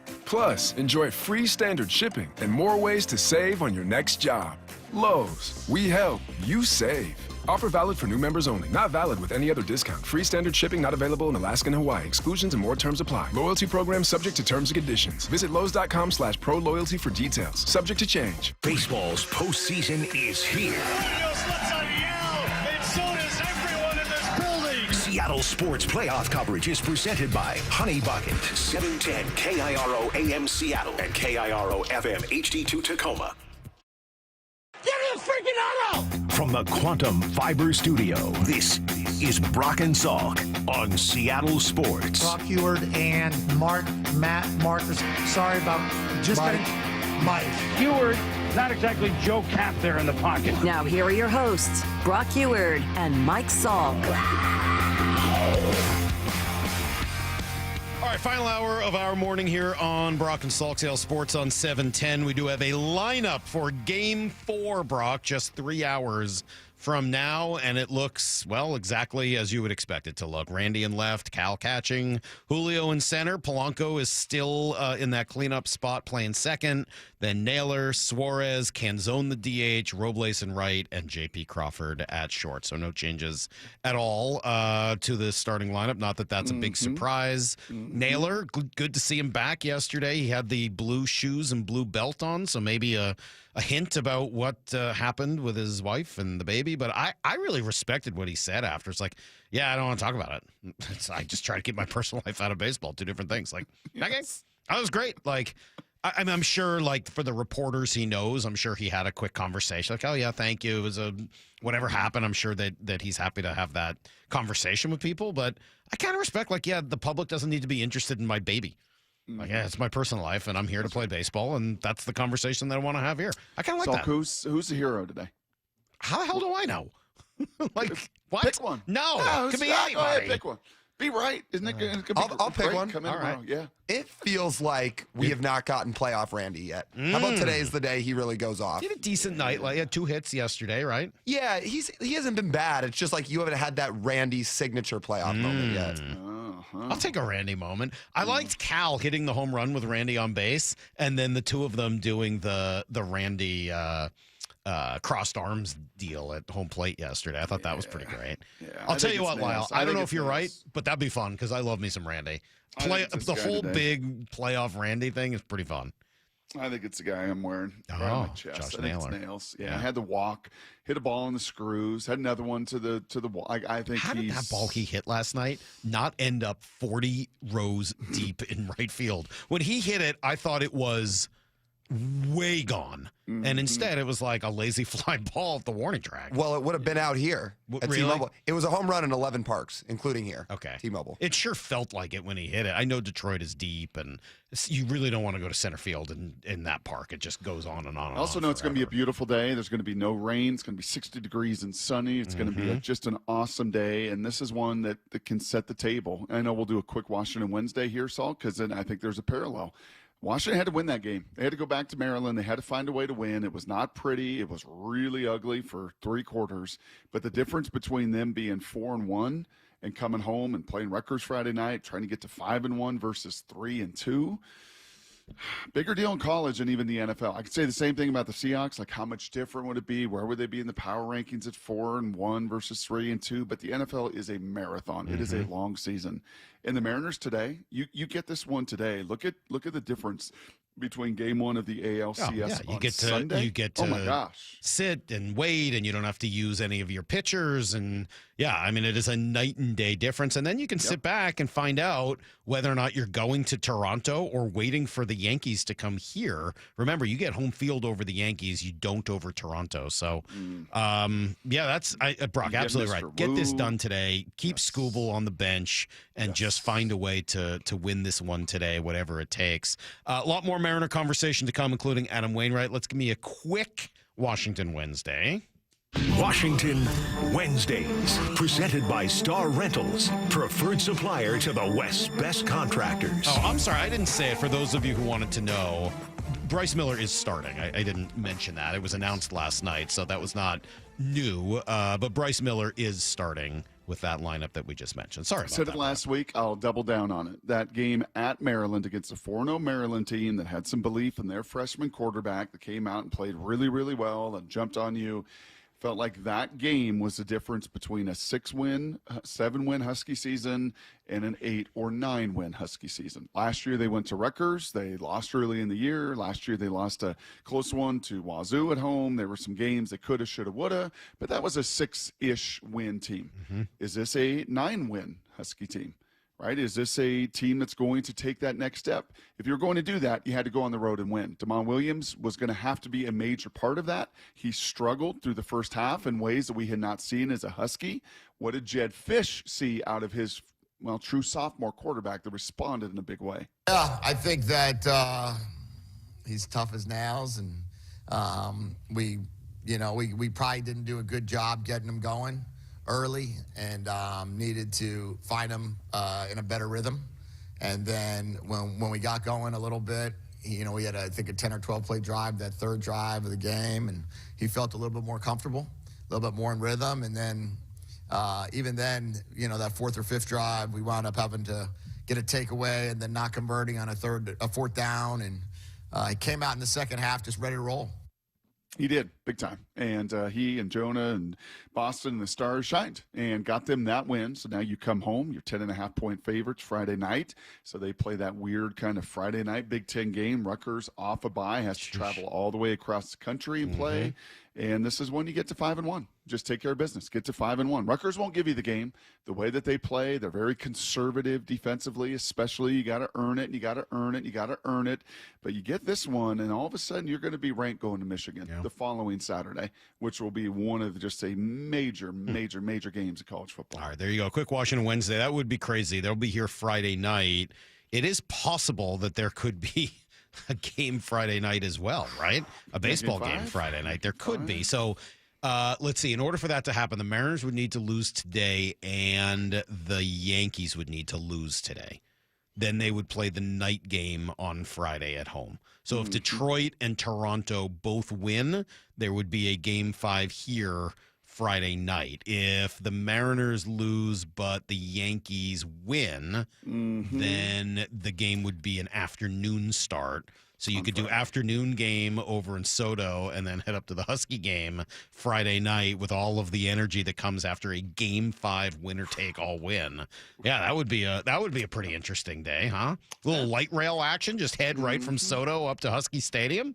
That's a pretty good day. Yeah, let's hope we don't worry about that. Let's take care of business this afternoon, huh? Yeah, because you don't want to see Scooble. You don't need to see Scooble a fourth time. I'm not afraid of him. I'm not afraid of school, but I get it. You got to win today. You really want to try to make sure. I mean, I know Lyle will declare the season over, but he throws today. 99 on your hands, right? Like he's a brutal out. Yeah, he's a brutal fight. He is. But and that's why you got to throw all your resources at today. Take care of the undercard today. The biggest thing I would say about today, and I've said it a couple times already this morning, Brock, I don't know who's going to be the hero. I mean, honestly, that's the great thing about this team is it's somebody different every day. But I do believe that you got to have hawk eyes on Bryce Miller today. And he can go out and shove, great. That'd be awesome. I'm here for it. But if there's any sign that that's not happening, you have so many ways to get through this game without needing Bryce Miller to give you 5 or 6 innings that you got to be on him like a hawk. Like, okay, he's struggling. Is that? Get somebody up. Maybe it's Spire. Maybe it's Hancock. Maybe it's Kirby. I don't know. Maybe it's Bizzardo. There's a lot of ways you can go with it. But I got to imagine that all of your resources, considerable resources that you have available to you in the pen and even in the rotation, are all geared towards making sure you get through this game and win it today. And you just can't allow yourself to get down early in this one. So I can't wait. I love this. This is some of the great stuff that makes playoff baseball different. It's why Joel Klatt called it electric. It's why I talk about the anxiety that is associated with all of it. There should be some of that today. That's what makes this game so special. We'll come back. We'll give you everything you need to know. And then the guy who'll be calling that game, and I think he's done a great job, Adam Wainwright, former World Series champion a couple of times, going to join us at 9:30, 20 minutes from now. It's Brock and Salk, Seattle Sports on 710. It's Tridents up for Game 4 of the Division Series.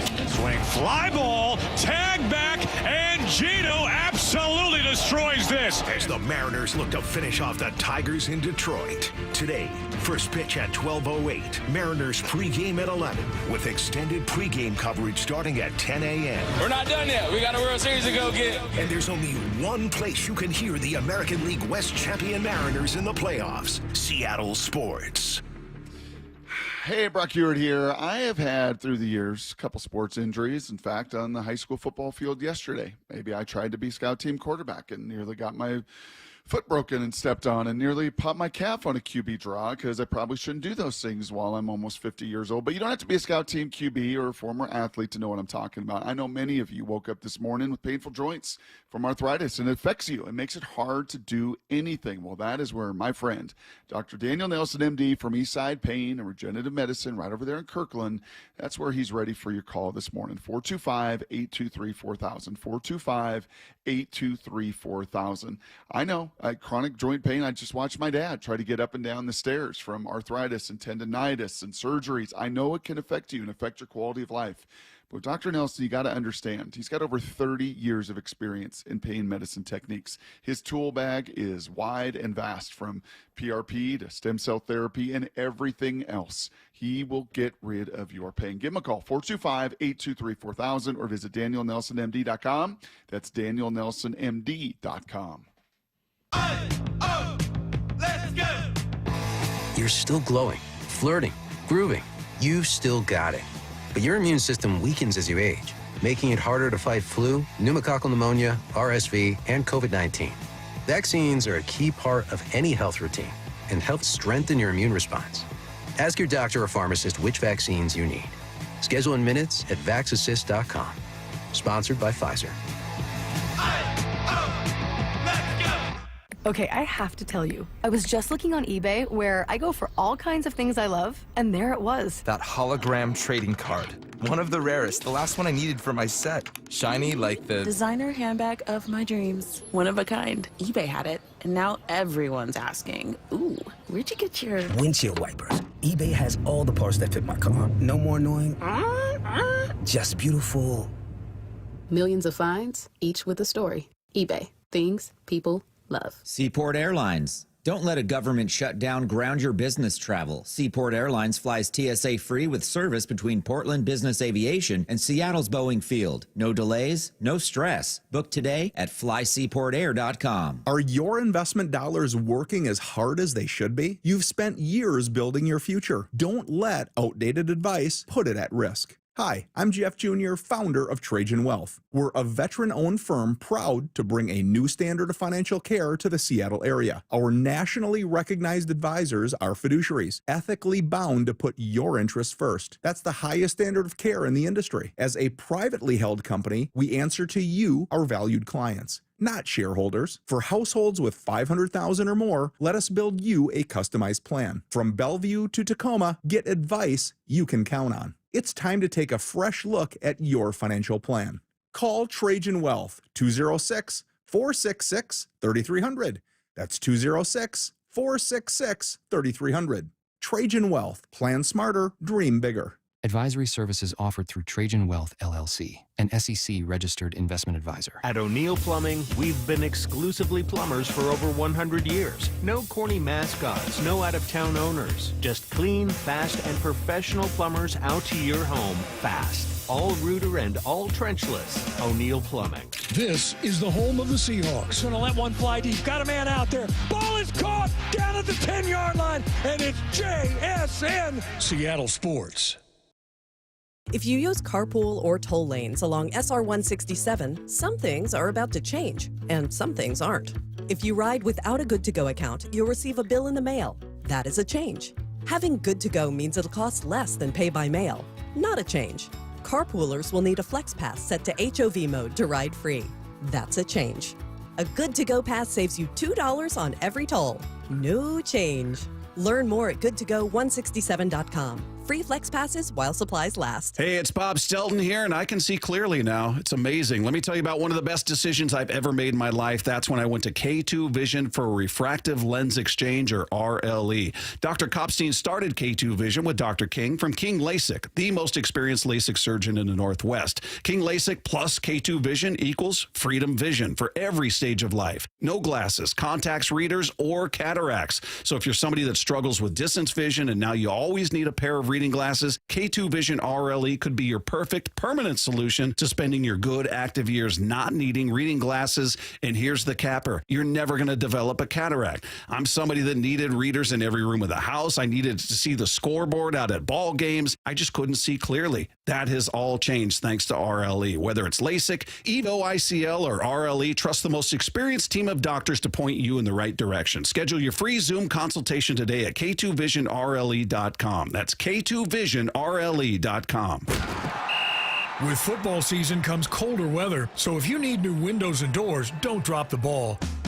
Steve Rabel here with Keith Dashafee from locally owned Pella Windows and Doors of Western Washington. So Keith, what's your next big play? Well, Steve, right now get 40% off qualifying installs or no payments and no interest for 12 months on approved credit. Schedule a free consultation with Pella Windows and Doors of Western Washington. Go to PellaPNW.com. That's PellaPNW.com.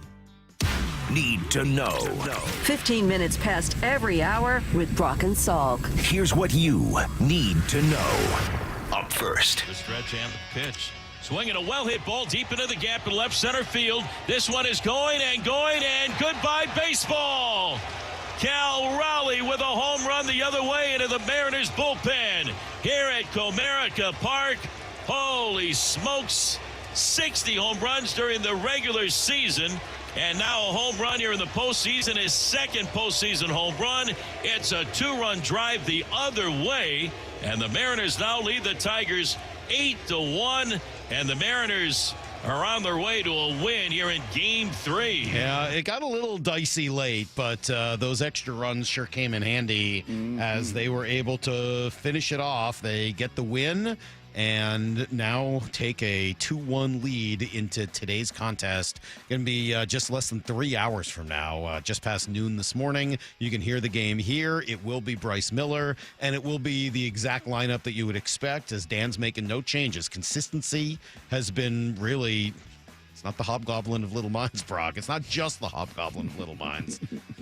it has been exactly what has allowed the Mariners to have some success offensively. Yeah, I don't think there was any intrigue about that at all. And Mize on the other side, they've seen a couple times. He got him kind of the first time, and they got after him the second time. And he is a young guy with some pretty good stuff.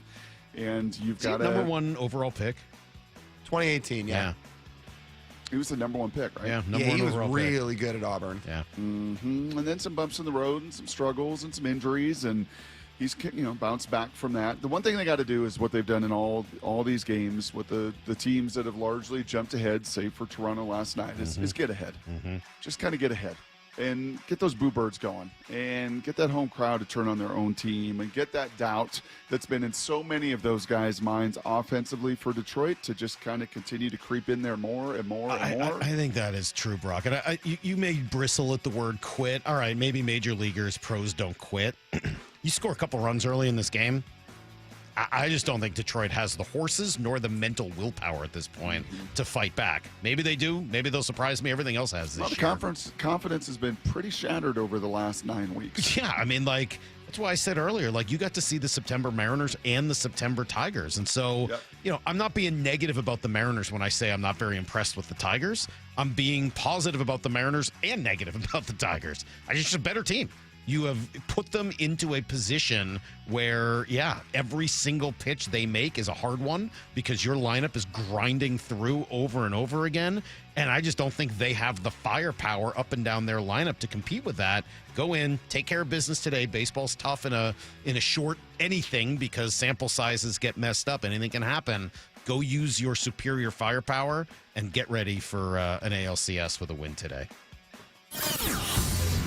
Here's the second thing you need to know. It'll be Bryce Miller, by the way, on the hill, and that was not set in stone. I mean, the Mariners are in a little bit better position. If they had wanted to go with George Kirby on short rest, they could have.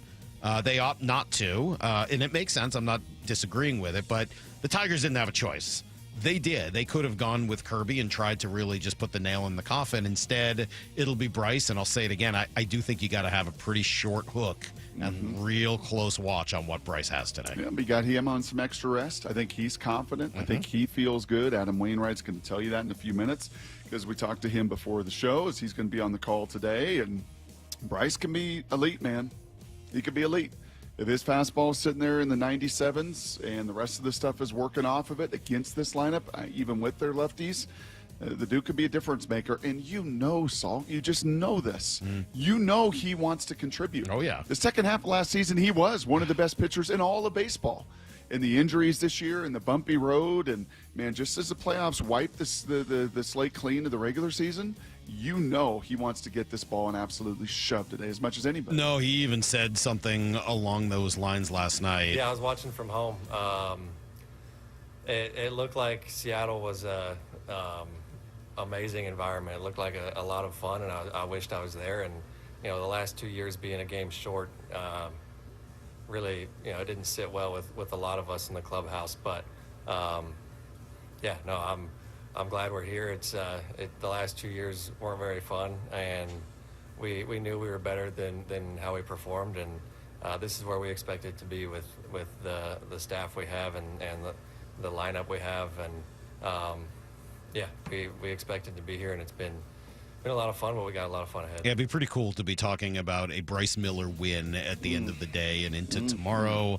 Yankees and Blue Jays will go later tonight thanks to a big comeback from the Yankees. And then both NL series continue today as well as both the Brewers and Dodgers try to close out sweeps. We got a quad today? Yeah, last one of the year. Last one of the year. Last time you'll have 4 baseball games in a day all year. Here's the third thing you need to know. Just a moment or two here on the Seahawks as they fall a couple of spots in the power rankings this week, Brock. They're down to number 11 from number 9. But kind of a big injury report today, huh? Yeah, I would say so. Coach told us that Spoon was getting imaged on Monday. I would have had to have imagined, and it's always dangerous to assume, but with a knee the first time around, I would have thought he'd have been imaged the first time around because he's been dealing with this for 4 or 5 weeks. So he plays, and then he's down, and they do some imaging on it. Is he back up to DeMarcus Lawrence? It sounded like, at least on Monday, he's going to try to practice. Julian Love, that hammy's probably later in the week, but Yeah, man, this was a different team. You took a couple guys from a couple critical spots, at corner and at end. Rick Woolen, where is he in concussion protocol? Kind of a big injury report, getting ready for a big game down in Jacksonville Sunday. All right, there you go. That is everything you need to know. Quarter past every hour on the Brock and Salk Show. 425. Dumb comment, Salk. Had to bring in a closer to finish what was an 8-1 game. Tigers quit. That is, well, I can't say that on the radio. Yeah, I mean, those things happened. But I think it was a lot because Caleb Ferguson just couldn't throw strikes. I don't know if it was like the Tigers grinding anything. I felt like it was. First guy gets a hit. That guy hadn't had a hit in a month. And then a walk, and then you're crazy. What were they called? Mad Boys or whatever, or behind the home plate. War Boys doing all of their different things. And you think that factored in? No, Okay, I good. don't. But I don't like that. I just think Ferguson was just off and couldn't throw strikes. So I don't know. We'll see what happens today. Look, I'm just unimpressed with the Tigers as a team. You'll hear it from Adam Wainwright here in a minute. He doesn't mean it this way, but as he's going through the offensive firepower for theTigers, you realize there's just not much. What are you afraid? You're supposed to be afraid of an all-star? Was McKinstry and Riley Green were all-stars, right? Yeah, and Riley Green doesn't have a hit in a month and a half. That's not totally true. It's not far off. It's like it is a mild over, reaction. I don't know if he hasn't had a hit in 3 months, but to be fair and to your credit, Salk, it was a very, very different second half for Riley Green. Do you have Riley Green's second half numbers? Yeah, for a guy that hit 36 homers this year, he had a 694 OPS in the second half. He's not good. He's just been awful. I don't know if he's hurt or if he's trying to play through something or if there's just something going on. I don't know what the deal is, but are you afraid of that when he comes up right now? It's not to say he won't hit 2 home runs today. He could. He's talented. Yep. But he's not playing well. McKinstry's not doing jack squat. Kerry Carpenter can be neutralized if you either avoid him or throw to him with a lefty or somebody like Logan who's got a splitter like that. And after that, I'm supposed to be afraid of Spencer Torkelson, Wenzel Perez, and I don't even can't, and a 600-pound second baseman. Like I'm sorry, Colt Keith is your DH hitting third. What? You're trashing on a lot of ASU guys here. Yeah. Not on purpose. They're just like what? I can't. I just. Well, go finish them. Go finish them. All right. Well, Adam Wainwright's going to be on the call, Brock, and he will join us next. Stick around. It's Brock and Salk, Sales Sports on 710. It's Tridents Up for Game 4 of the Division Series. Swing, fly ball, tag back, and Gino absolutely destroys this. As the Mariners look to finish off the Tigers in Detroit. Today, first pitch at 12:08. Mariners pregame at 11 with extended pregame coverage starting at 10 a.m. We're not done yet. We got a World Series to go get. And there's only one place you can hear the American League West champion Mariners in the playoffs, Seattle Sports. All right, look, this time of year, winning baseball games generally very hard. Losing weight can be pretty easy, and that's why I recommend Eastside Weight Loss Clinic. Pretty easy for me anyway. Dropped 25 pounds in the first month, dropped 35 pounds overall. How? Well, by eating exactly according to their plan. No pills, no injections, no counting calories, no prepackaged fake meals, just real food that you buy at the grocery store, eaten in the right proportion at the right time, and with great recipes that taste good so you're really not hungry. It's why it ends up being not that hard to go through this program, and it really does work. With Eastside Weight Loss Clinic, you get those recipes, you get the plan, you also get a team to provide encouragement and accountability, both incredibly important as you're trying to lose weight before the holidays. A few months of that, you can handle that. Trust me, you can do it. All it takes is to get started with a 15-minute free consultation. You can book one today at eastsideweightlossclinic.com. That's eastsideweightlossclinic.com. Dr. Ryan Coogan, D.C. Results may vary. Let's go! You're still glowing, flirting, grooving. You still got it. But your immune system weakens as you age, making it harder to fight flu, pneumococcal pneumonia, RSV, and COVID-19. Vaccines are a key part of any health routine and help strengthen your immune response. Ask your doctor or pharmacist which vaccines you need. Schedule in minutes at vaxassist.com. Sponsored by Pfizer. Okay, I have to tell you, I was just looking on eBay where I go for all kinds of things I love, and there it was. That hologram trading card. One of the rarest, the last one I needed for my set. Shiny like the designer handbag of my dreams. One of a kind. eBay had it, and now everyone's asking, ooh, where'd you get your windshield wipers? eBay has all the parts that fit my car. No more annoying, just beautiful. Millions of finds, each with a story. eBay. Things people love. Verizon to Pure Talk, but she's worried the deal sounds too good to be true. Michael, she said, how can those Pure Talk people offer me the same basic service as Verizon for so much less money? I said, Ma, go ask Google how much Verizon spends on advertising and promotions. A few seconds later, my mother said, oh my goodness, $12 billion a year? That must be a typo. I'll tell you what I told my mom. It's not a typo. Verizon spends $12 billion a year on advertising and promotions, and their customers are paying for it. Well, Pure Talk doesn't spend that kind of money on commercials. Trust me, I would know. That's why they can offer you and my mother unlimited talk, text, and plenty of data on a crazy fast 5G network for just $25 a month. And if you're a business owner, you could really save a fortune. Dial pound 250, say the words Mike Rowe, and you'll get an additional 50% off your first month. That's pound 250 Mike Rowe. Pure Talk. Everything you need and nothing you don't. Seattle Sports has your chance to win 4 tickets to the Seahawks Monday Night Football game October 20th. Head to the Seattle Sports app, click the Win tab in the bottom right corner, and enter to win. You can enter once per day, so the more times you enter through the Seattle Sports app, the better your odds. Do it every day, October 7th through October 13th. Details and rules at seattlesports.com/win. From the home of the Seahawks, Seattle Sports. This is where you hear your AL West champion Mariners in the playoffs. Seattle Sports. Need a break from everything? Escape to a place where anything is possible and the fun never stops. At Silver Reef Casino Resort, you'll discover world-class dining, championship caliber golf, a full sports book and bar, over 1,000 top-rated slots and table games, and so much more. Come join the fun and see why we've been consistently rated one of the region's top destinations. Visit silverreefcasino.com to book your stay and discover all the exciting events and promotions we have in store for you. Silver Reef Casino Resort, located off I-5, exit 260. Comcast Business can help turn your small business into a connected, secure, modern business. It's how restaurants become reliably up and running neighborhood favorites. How healthcare offices become the data-protecting caregivers that we all depend on. And how wealth management firms become cyber-securing guardians of your information. With reliable connectivity, enhanced cybersecurity, and Wi-Fi backup, your business can stay connected and get threat-ready with Comcast Business. Powering possibilities. Now through November 16th, new Comcast Business customers can get started with 150 megabit internet plus security for $59.99 a month for 12 months with a 2-year agreement. Plus, ask how to get a $500 prepaid card on a qualifying gig package. Call today. Restrictions apply. Requires enrollment in paperless billing and auto-pay with bank account. Early termination fee applies. Equipment, taxes, and fees extra.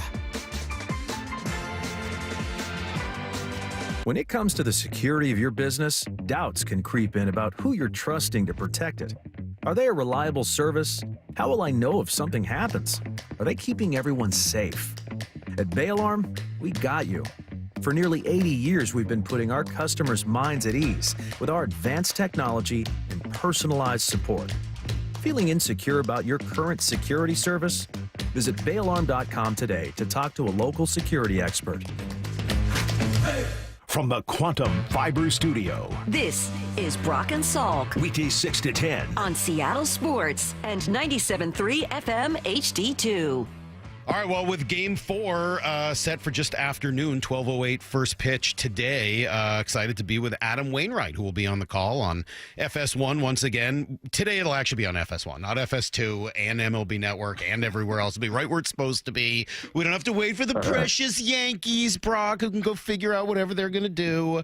We will just get the Mariner game, and Adam Wainwright will be on the call. Adam, thanks for spending a few minutes with us. It's been an interesting series, I would say, partly because I watch these games and I just think there's a really big talent disparity between the Mariners and the Tigers. How do you see just the level of talent between the two teams in this series? Well, I don't know if I would call it a level of talent, but I would certainly, thanks for having me on, by the way. I would say that the offense for Seattle is much more dynamic than the one from Detroit. That's just the plain hard facts. I mean, what they did at the trade deadline, you had 62 home runs to the middle of the order. I mean, that's just one of the most staggering offensively added bundles that I've ever seen to the middle of an order. You had Gino and Josh. I mean, those guys are just not only great hitters in the middle of a lineup, but they're also great guys in the clubhouse. I mean, that is, as you know, Brock, that plays a big part of it. But I think when you look at what the Tigers were able to do the first half compared to what they did in the second half, you have to look at Riley Green, who before the All-Star break had 20 home runs and 75 RBIs, and he has just gone absolutely ice cold in September. I mean, I hate to say it because I love Riley Green and I think he's a star, but he has for over a month now just been completely absent. I mean, I think he hit like 150 in September, and he's basically, I think he's 0 for October so far with a bunch of strikeouts. So it can't just be Kerry Carpenter. It can't just be Glaber. It's got to be these other guys stepping up and filling the holes that they've filled in that first half of the season. Riley Green was driving the ball. People were getting on base in front of those big guys for them to drive them in. And we just haven't seen enough offense out of them. Now, they do pitch well. The Tigers have the best pitcher in the game. So if this can go to Game 5, now you've got a very, very, very interesting situation where you have to put the momentum. Even though they were able to win the game against Scooble the other day, you have to put the advantage back in the Tigers' hands. Adam, what has stood out to you as you've gotten close to these Mariners over these 3 games? Well, what stands out is the clubhouse. The guys they get along extremely well. They're in there. Everybody's in there vibing. Everybody's very relaxed and they pitch well, man. These guys, these guys can just, they have dynamic stuff. And I think even today, the Mariners are starting a guy named Bryce Miller, and Bryce did not have a good year this year. He's an ERA up in the mid 5s, 5.6, dealt with little injuries, and you're thinking, okay, well, finally the other side's got some advantage. But if you look at what Bryce Miller did last year, you don't know who you're going to get, because Bryce Miller was one of the best pitchers in all of baseball last year. He was a .98 whip. He was 12-8 with a 2.9. I mean, the guy's in 31 starts. The guy was a horse last year. So he has his moments where he shines. And I talked to him the other day, and he's really confident that he's figured something out with his breaking balls to get him back into that elite, kind of status. So what I see with the Mariners is they're throwing stuff out. Like yesterday, their Game 3 starter, although he's really not a Game 3 starter, he was their opening day starter, but Logan Gilbert was absolutely fantastic. I mean, he was just nasty. And George Kirby, these guys are throwing fastballs 96, 97 miles an hour routinely. 1, 2, and 3 game starters were throwing 94 to 97 mile an hour fastballs with nasty off-speed stuff. That's tough to hit. Hey, you mentioned that if the Tigers win today, it puts a lot of pressure on the Mariners in Game 5 to try to beat Scooble. With that in mind, if you were in Dan's shoes, would you have had any thought of trying to go to Kirby today on a day short rest or something to try to make sure you win it in Detroit and never have to see Scooble again? Well, you definitely do not want to go back. Even though it's your home place, you do not want to go back and face Scooble. You just don't. That's a good question. I would say no. I could see him being hyper aggressive with his bullpen, even though we've seen a lot of innings covered. Yesterday's start with Gilbert saved a lot of those guys in the middle innings. You would have preferred not to get Munoz up at the end, but you got to do what you got to do to win those games. But I would probably say no. I think you'd probably would have started Bryce. But you might have had somebody, warming up in the third or second even, like just in case, you would have had somebody ready you can't give up crooked numbers in the postseason and expect to win these games, So it's going to be a battle today. You're facing a tough Tigers pitcher for sure in Casey Mize, who's was really good this year. But your offense is clicking. By the way, the fan base in Seattle the other day was just lights out for 2 straight games. That was amazing. Amazing. And I rode on a plane over here, Alaska Airlines, which was a great airlines. I've never ridden before. But every seat on the plane had a Mariners shirt on it, a T-shirt for everybody on the plane, and a poster. I mean, they're fired up over there, aren't they? Just a little. Yes. Yeah, just a little. One word answer. Yes, 100%. I'll tell you, you should be, because they got a team there that could roll right through this thing. They really could. They could win this. The way they pitch, and finally going out and adding some offense.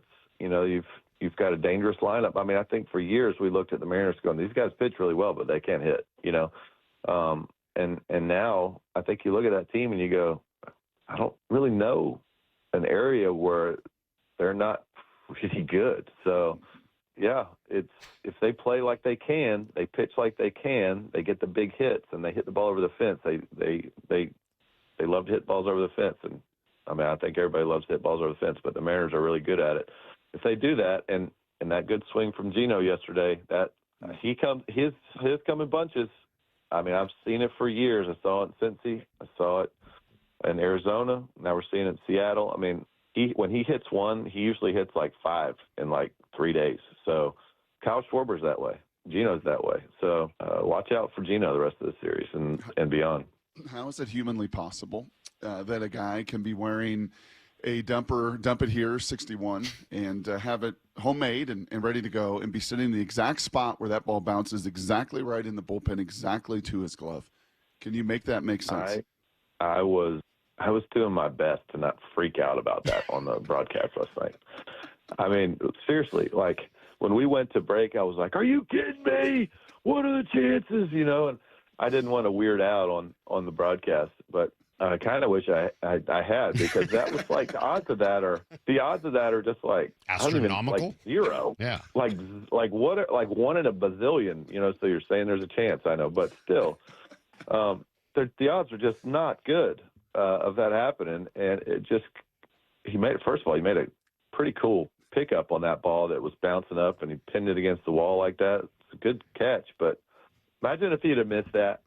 How disappointed he would have been. Brought his glove, flew from Vegas, brought his glove, you know, had a chance to catch a ball with the dump it here shirt on and miss it. No, he came through in the clutch. Yeah, that's maybe the best clutch performance of the series so far. Hey, have you seen I know this is mostly a Mariner conversation, but just quickly, have you seen the Aaron Judge home run from yesterday? Yes. So, you know, as a pitcher, if you had thrown that pitch in that spot, what would have been your level of expectation that ball would get hit for a home run like that? Well, against Aaron Judge, knowing what I know about Aaron Judge, yeah.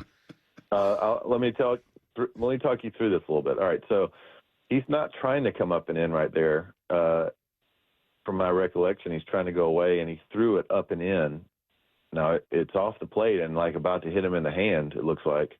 And he kept it fair, which is incredibly impressive. I mean, that's just, let's be honest, that was impressive. But Aaron Judge is a middle-in masher.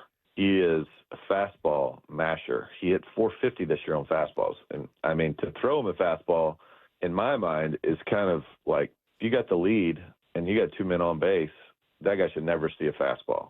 I mean, like, ever. Like, ever, ever, ever. Never. Yeah. Like, don't even go there. Don't even try to throw it for a waste pitch, right? Make him hit something spinning away from him. That's what you have to do in those situations. As I'm watching it back, people are like, I can't believe you hit that pitch. And I'm like, I can't believe they threw that pitch. What are they doing, you know? And, I mean, he's one of the best hitters on the planet for a long time now. And I mean, you know, I'm voting for Cal, but you can certainly see how Aaron Judge hitting 330 or whatever he hit with all those homers and RBIs could win it as well. But why are you voting for Cal? Why would you vote for Cal? What Cal brings to his team, it's not just 60 home runs and 125 RBIs, which is very impressive. As a catcher, that's just unheard of. But he's also last year Platinum Glove winner, and this year probably going to be a Gold Glove winner at least again. The way he manages his staff, you saw him go out there yesterday and just completely calm his pitcher down several times, blocking every ball. He's so quiet back there. I mean, AJ just just gushes over this guy defensively. But he's a total package. And when you have somebody like that that's a total package, defensively and offensively, it just settles everybody else down. And Cal Raleigh, every time you needed something this year, he came through. I mean, every time I turned the TV on, the guy hit a home run, obviously. But the big RBIs when you need it. I mean, this series, look at what he's done this series. Gets a pitch outer half down, hits it up the middle. Gets a pitch outer half up, drives it opposite field for a home run. Throws the ball in, pulls it down the line, double, like in a big spot when you got to have something going in the 8th inning when they just tied it up.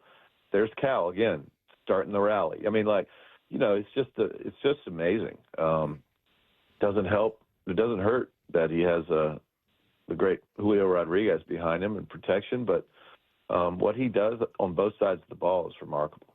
So back to your question about Judge. They shouldn't have thrown in that pitch. Did he hit it? It was impressive. Yes, it was very impressive. Should you have thrown in that pitch? Absolutely, heck no. We got about a minute here, Adam, before we got to run. Tell me a couple things to watch for today that you think will be the biggest triggers, indicators in the outcome of this game today. Well, right off the bat, can Bryce Miller deliver a quality outing? And I think what you're looking for, based off what his season was this year, can Bryce throw? Can he get you through 5 innings and give up 2 or less runs? And I think you're going to win the game. If Bryce goes out there and gives up a big crooked number early on, it's going to be interesting because the other guy on the other side can really pitch. So right away from the Mariners side, can Miller be quality? That's what you need. You don't need 7 shutty, but you need 4 or 5 with no more than 1 or 2 runs. That's what you need. If he goes 4 or 5 and gives up 0, you're going to win this game going away. Yeah, I tend to agree with that. And just on a personal note, Adam, thanks for doing this. It's been really fun listening to you guys. I love you and AJ just going back and forth and debating pitch calls and what you should do next, and just that pitcher-catcher relationship's been really fun. So thank you for a great broadcast along with Adam, and thanks for joining us for a few minutes. We really do appreciate it. No, thank you. Good to talk to you all. Good luck to you. All right, there you go. That was Adam Wainwright, who's on the broadcast call once again today. First pitch just past noon. That'll be on FS1. If you were at work and you can't make it to that, you can't watch TV, of course, you know what to do. Just listen to the entire broadcast here on Seattle Sports or on the Seattle Sports app. Easiest way to do it. He's fun, Brock. What a good dude, man. Yeah. Benetti loves him.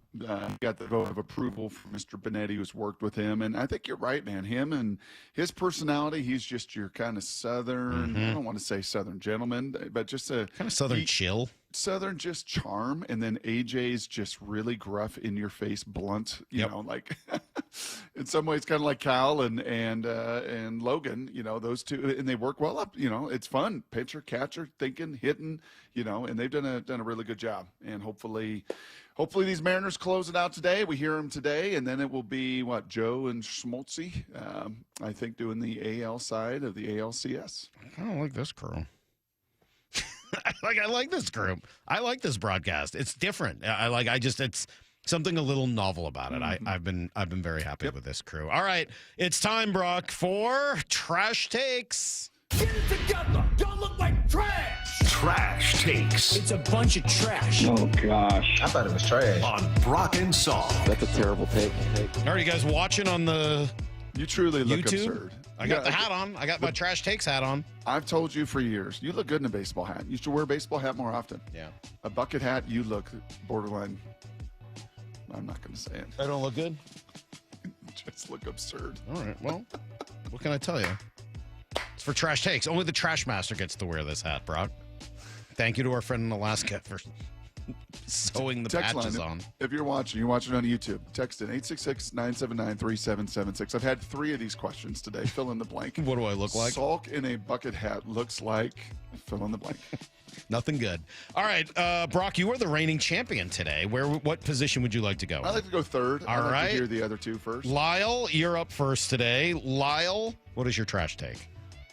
I'm glad you were just mentioning the broadcast, and maybe part of this is a little bit of a PSA, but I feel like I've just seen too much of this online in the postseason, and it's my trash take. It's how many Mariners fans seem to just hate these national broadcasts. I mean, I'm looking at a couple tweets here.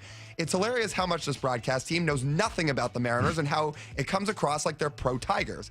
And then you even get to people like Taylor Saucedo, who's tweeting about it, who's awesome, but he's tweeting things like, am I crazy or do these announcers sound pro-Detroit and bummed that they are losing?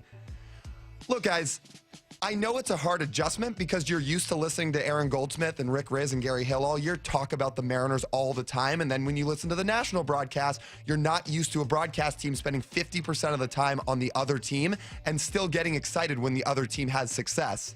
So I know we're not used to watching a lot of national broadcasts, especially during the playoffs, but this is how it goes. They're going to get excited for both teams, and people tweeting things like they're rooting for the Tigers. Well, that's just not true. That's my trash take. Wow. Okay. Well thought out. Exceptionally well thought out. You know what I look terrible in, too? I just put my hat on. A flat brim hat? Yeah, you look ridiculous. I can't do it. No kidding. Why? You're over the age shape of my 25. Face? Yeah, no, you're just too old. Too old? Yeah. You're just too old. Sorry. Maura, you're right. It kind of hits. It hurts your forehead. forehead. It hurts yeah, your- I tried to my wear fi- one my- last week, and I was like, I can't do this. Yeah, you look We bad. got a 5 head, too? That's a bad look. Right in the middle of my 5 head. That's terrible. That's a trash take from you. Okay. Just even wearing that thing. It doesn't look good like my hat does. What's the text line say? Gilligan. I think Brock pulls it off better than I did. Looks like a regular Teddy's Tavern. Weekend from Bernie's. Molly, the coach. Salk looks like a frittata. That's pretty good. Coach ordered a bunch of these for the staff with our. Molly thinks that Molly doesn't hate it as much as I do. She's like, Oh, you I look think it awful. looks-" Okay. Yeah, that's bad. All right, what you got, Maura? I found mine actually when Brock sent me his. I'm not sure you guys are prepared for this. I was left pretty speechless. Oh boy. It's on Boomer Esiason's show in New York. He's talking about. They were talking about Dave Sims, who's now broadcasting for the Yankees, and how him and Susan Waldman, his broadcast partner, apparently they think they don't get along.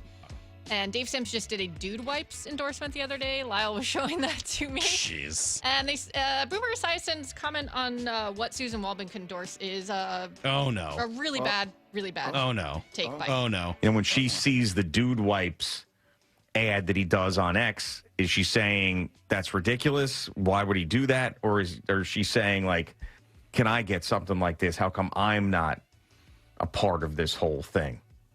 Dude Wipes probably wouldn't be her. No, she could use like Vagisil Daily Fresh Wipes. What is wrong with you? What is wrong with you?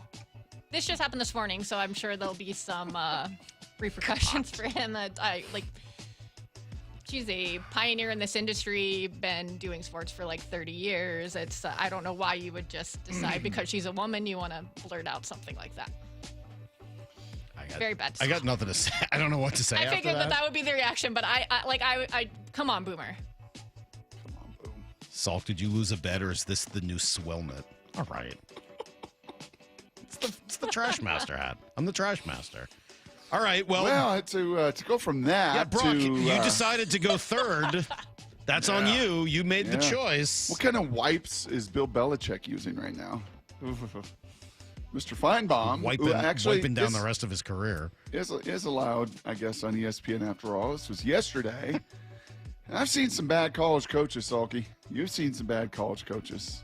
I don't know, Mr. Feinbaum. This feels like a reach. I mean, we're talking about Bill Belichick, who is the greatest NFL coach in history. Right now, Jeff, he's working toward being the worst coach in college football history. That's how bad he is. There's nothing to be happy about. It's an abject disaster. I feel badly for the guy because it seemed like a good idea at the time, but right now, who in their right mind would want to go play for him? Worst ever? They're 2-3. Yeah, come on, man. It's not That's good. silly. That's a dumb take. Worst ever? Yeah, that's dumb. All right, let me, this should be pretty easy. Brock, no. Nice try. It's a dumb take. I mean, all of them were good this week, but I'm really torn between Maura and Lyle, and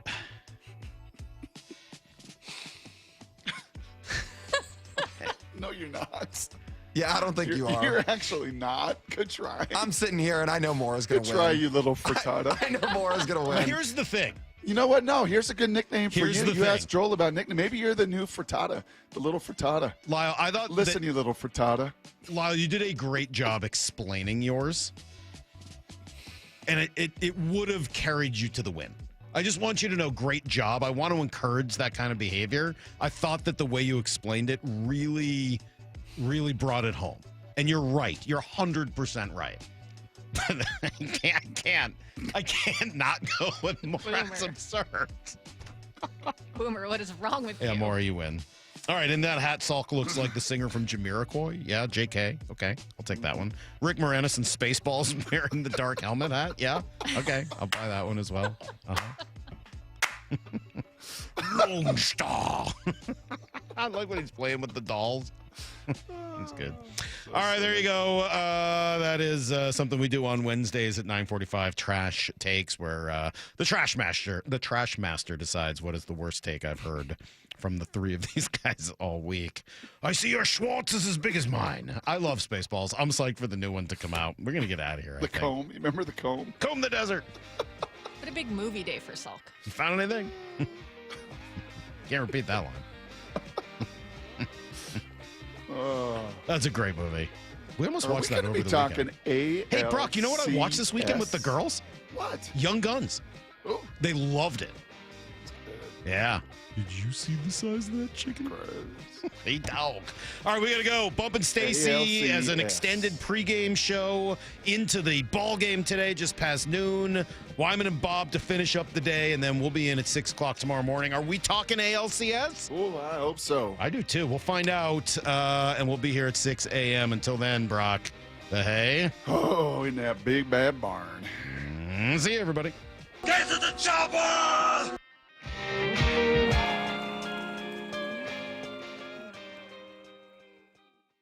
It's Tridents Up for Game 4 of the Division Series. Swing, fly ball, tag back, and Gino absolutely destroys this. As the Mariners look to finish off the Tigers in Detroit. Today, first pitch at 12:08. Mariners pregame at 11 with extended pregame coverage starting at 10 a.m. We're not done yet. We got a World Series to go get. And there's only one place you can hear the American League West champion Mariners in the playoffs. Seattle Sports. In the Pacific Northwest, choose Star Rentals for construction equipment. With 18 locations, they deliver superior service and unmatched follow-through. Visit starrentals.com. Star Rentals, the preferred supplier to the West's best contractors. You never get a second chance to make a first impression. Superior Linen Service. 98 years providing logoed apparel, uniforms, floor mats, linens, and more. Give us a call. We answer the phone. Superior Linen Service. Visit suplinen.com. Actual price will depend on product and subscription plan. Featured products are compounded drug products, which the FDA does not approve or verify for safety, effectiveness, or quality. Prescription products require an online consultation with a healthcare provider who will determine if appropriate. See website for details, restrictions, and important safety information. Want a boost in and out of the bedroom? Hims has you covered. Introducing a new 2-in-1 approach to level up your game. Tadalafil for better bedroom performance and zinc for testosterone support. Put it all together and you've got what you need to turn things all the way up. Getting started is simple. Just go to hims.com/joy to start your free online visit. Through Hims, you can access ED treatments including pills, chews, and more. 100% online. No office visits, no pharmacy lines. Just fill out a simple intake form and a licensed medical provider will determine if treatment's right for you. If prescribed, it ships free and discreetly to your door. Find affordable treatment options at up to 95% less than brand names at hims.com/joy. That's hims.com/joy, HIMS.com/JOY. Between his hobbies and decades of work in a boatyard, Philip had put his body through a lot. I'm an avid fly fisherman and an avid skier. It takes its toll. Not to mention one other thing. I had a near-fatal motorcycle accident. Absolutely obliterated my lower left leg again. Philip couldn't live with the pain anymore, so he decided to see Dr. Mark Wagner, MD, at Seattle Sports and Regenerative Medicine for stem cell therapy. Listening to all these radio spots, I said, what do I got to lose? What was your experience like with Dr. Wagner? What I was so impressed with Mark about is that how often you have a surgery like this, and the guy calls you the next day to see how you're doing. I can't say enough good things about the guy, honestly. And how are you feeling now? I have no pain, none. 0. Wow. So would you recommend stem cell therapy to others? I'm a fan, believe me. I'd recommend it to anybody. Before you choose surgery, consider stem cell therapy with Dr. Mark Wagner, MD, at Seattle Sports and Regenerative Medicine. Schedule your consultation at drmarkwagnermd.com.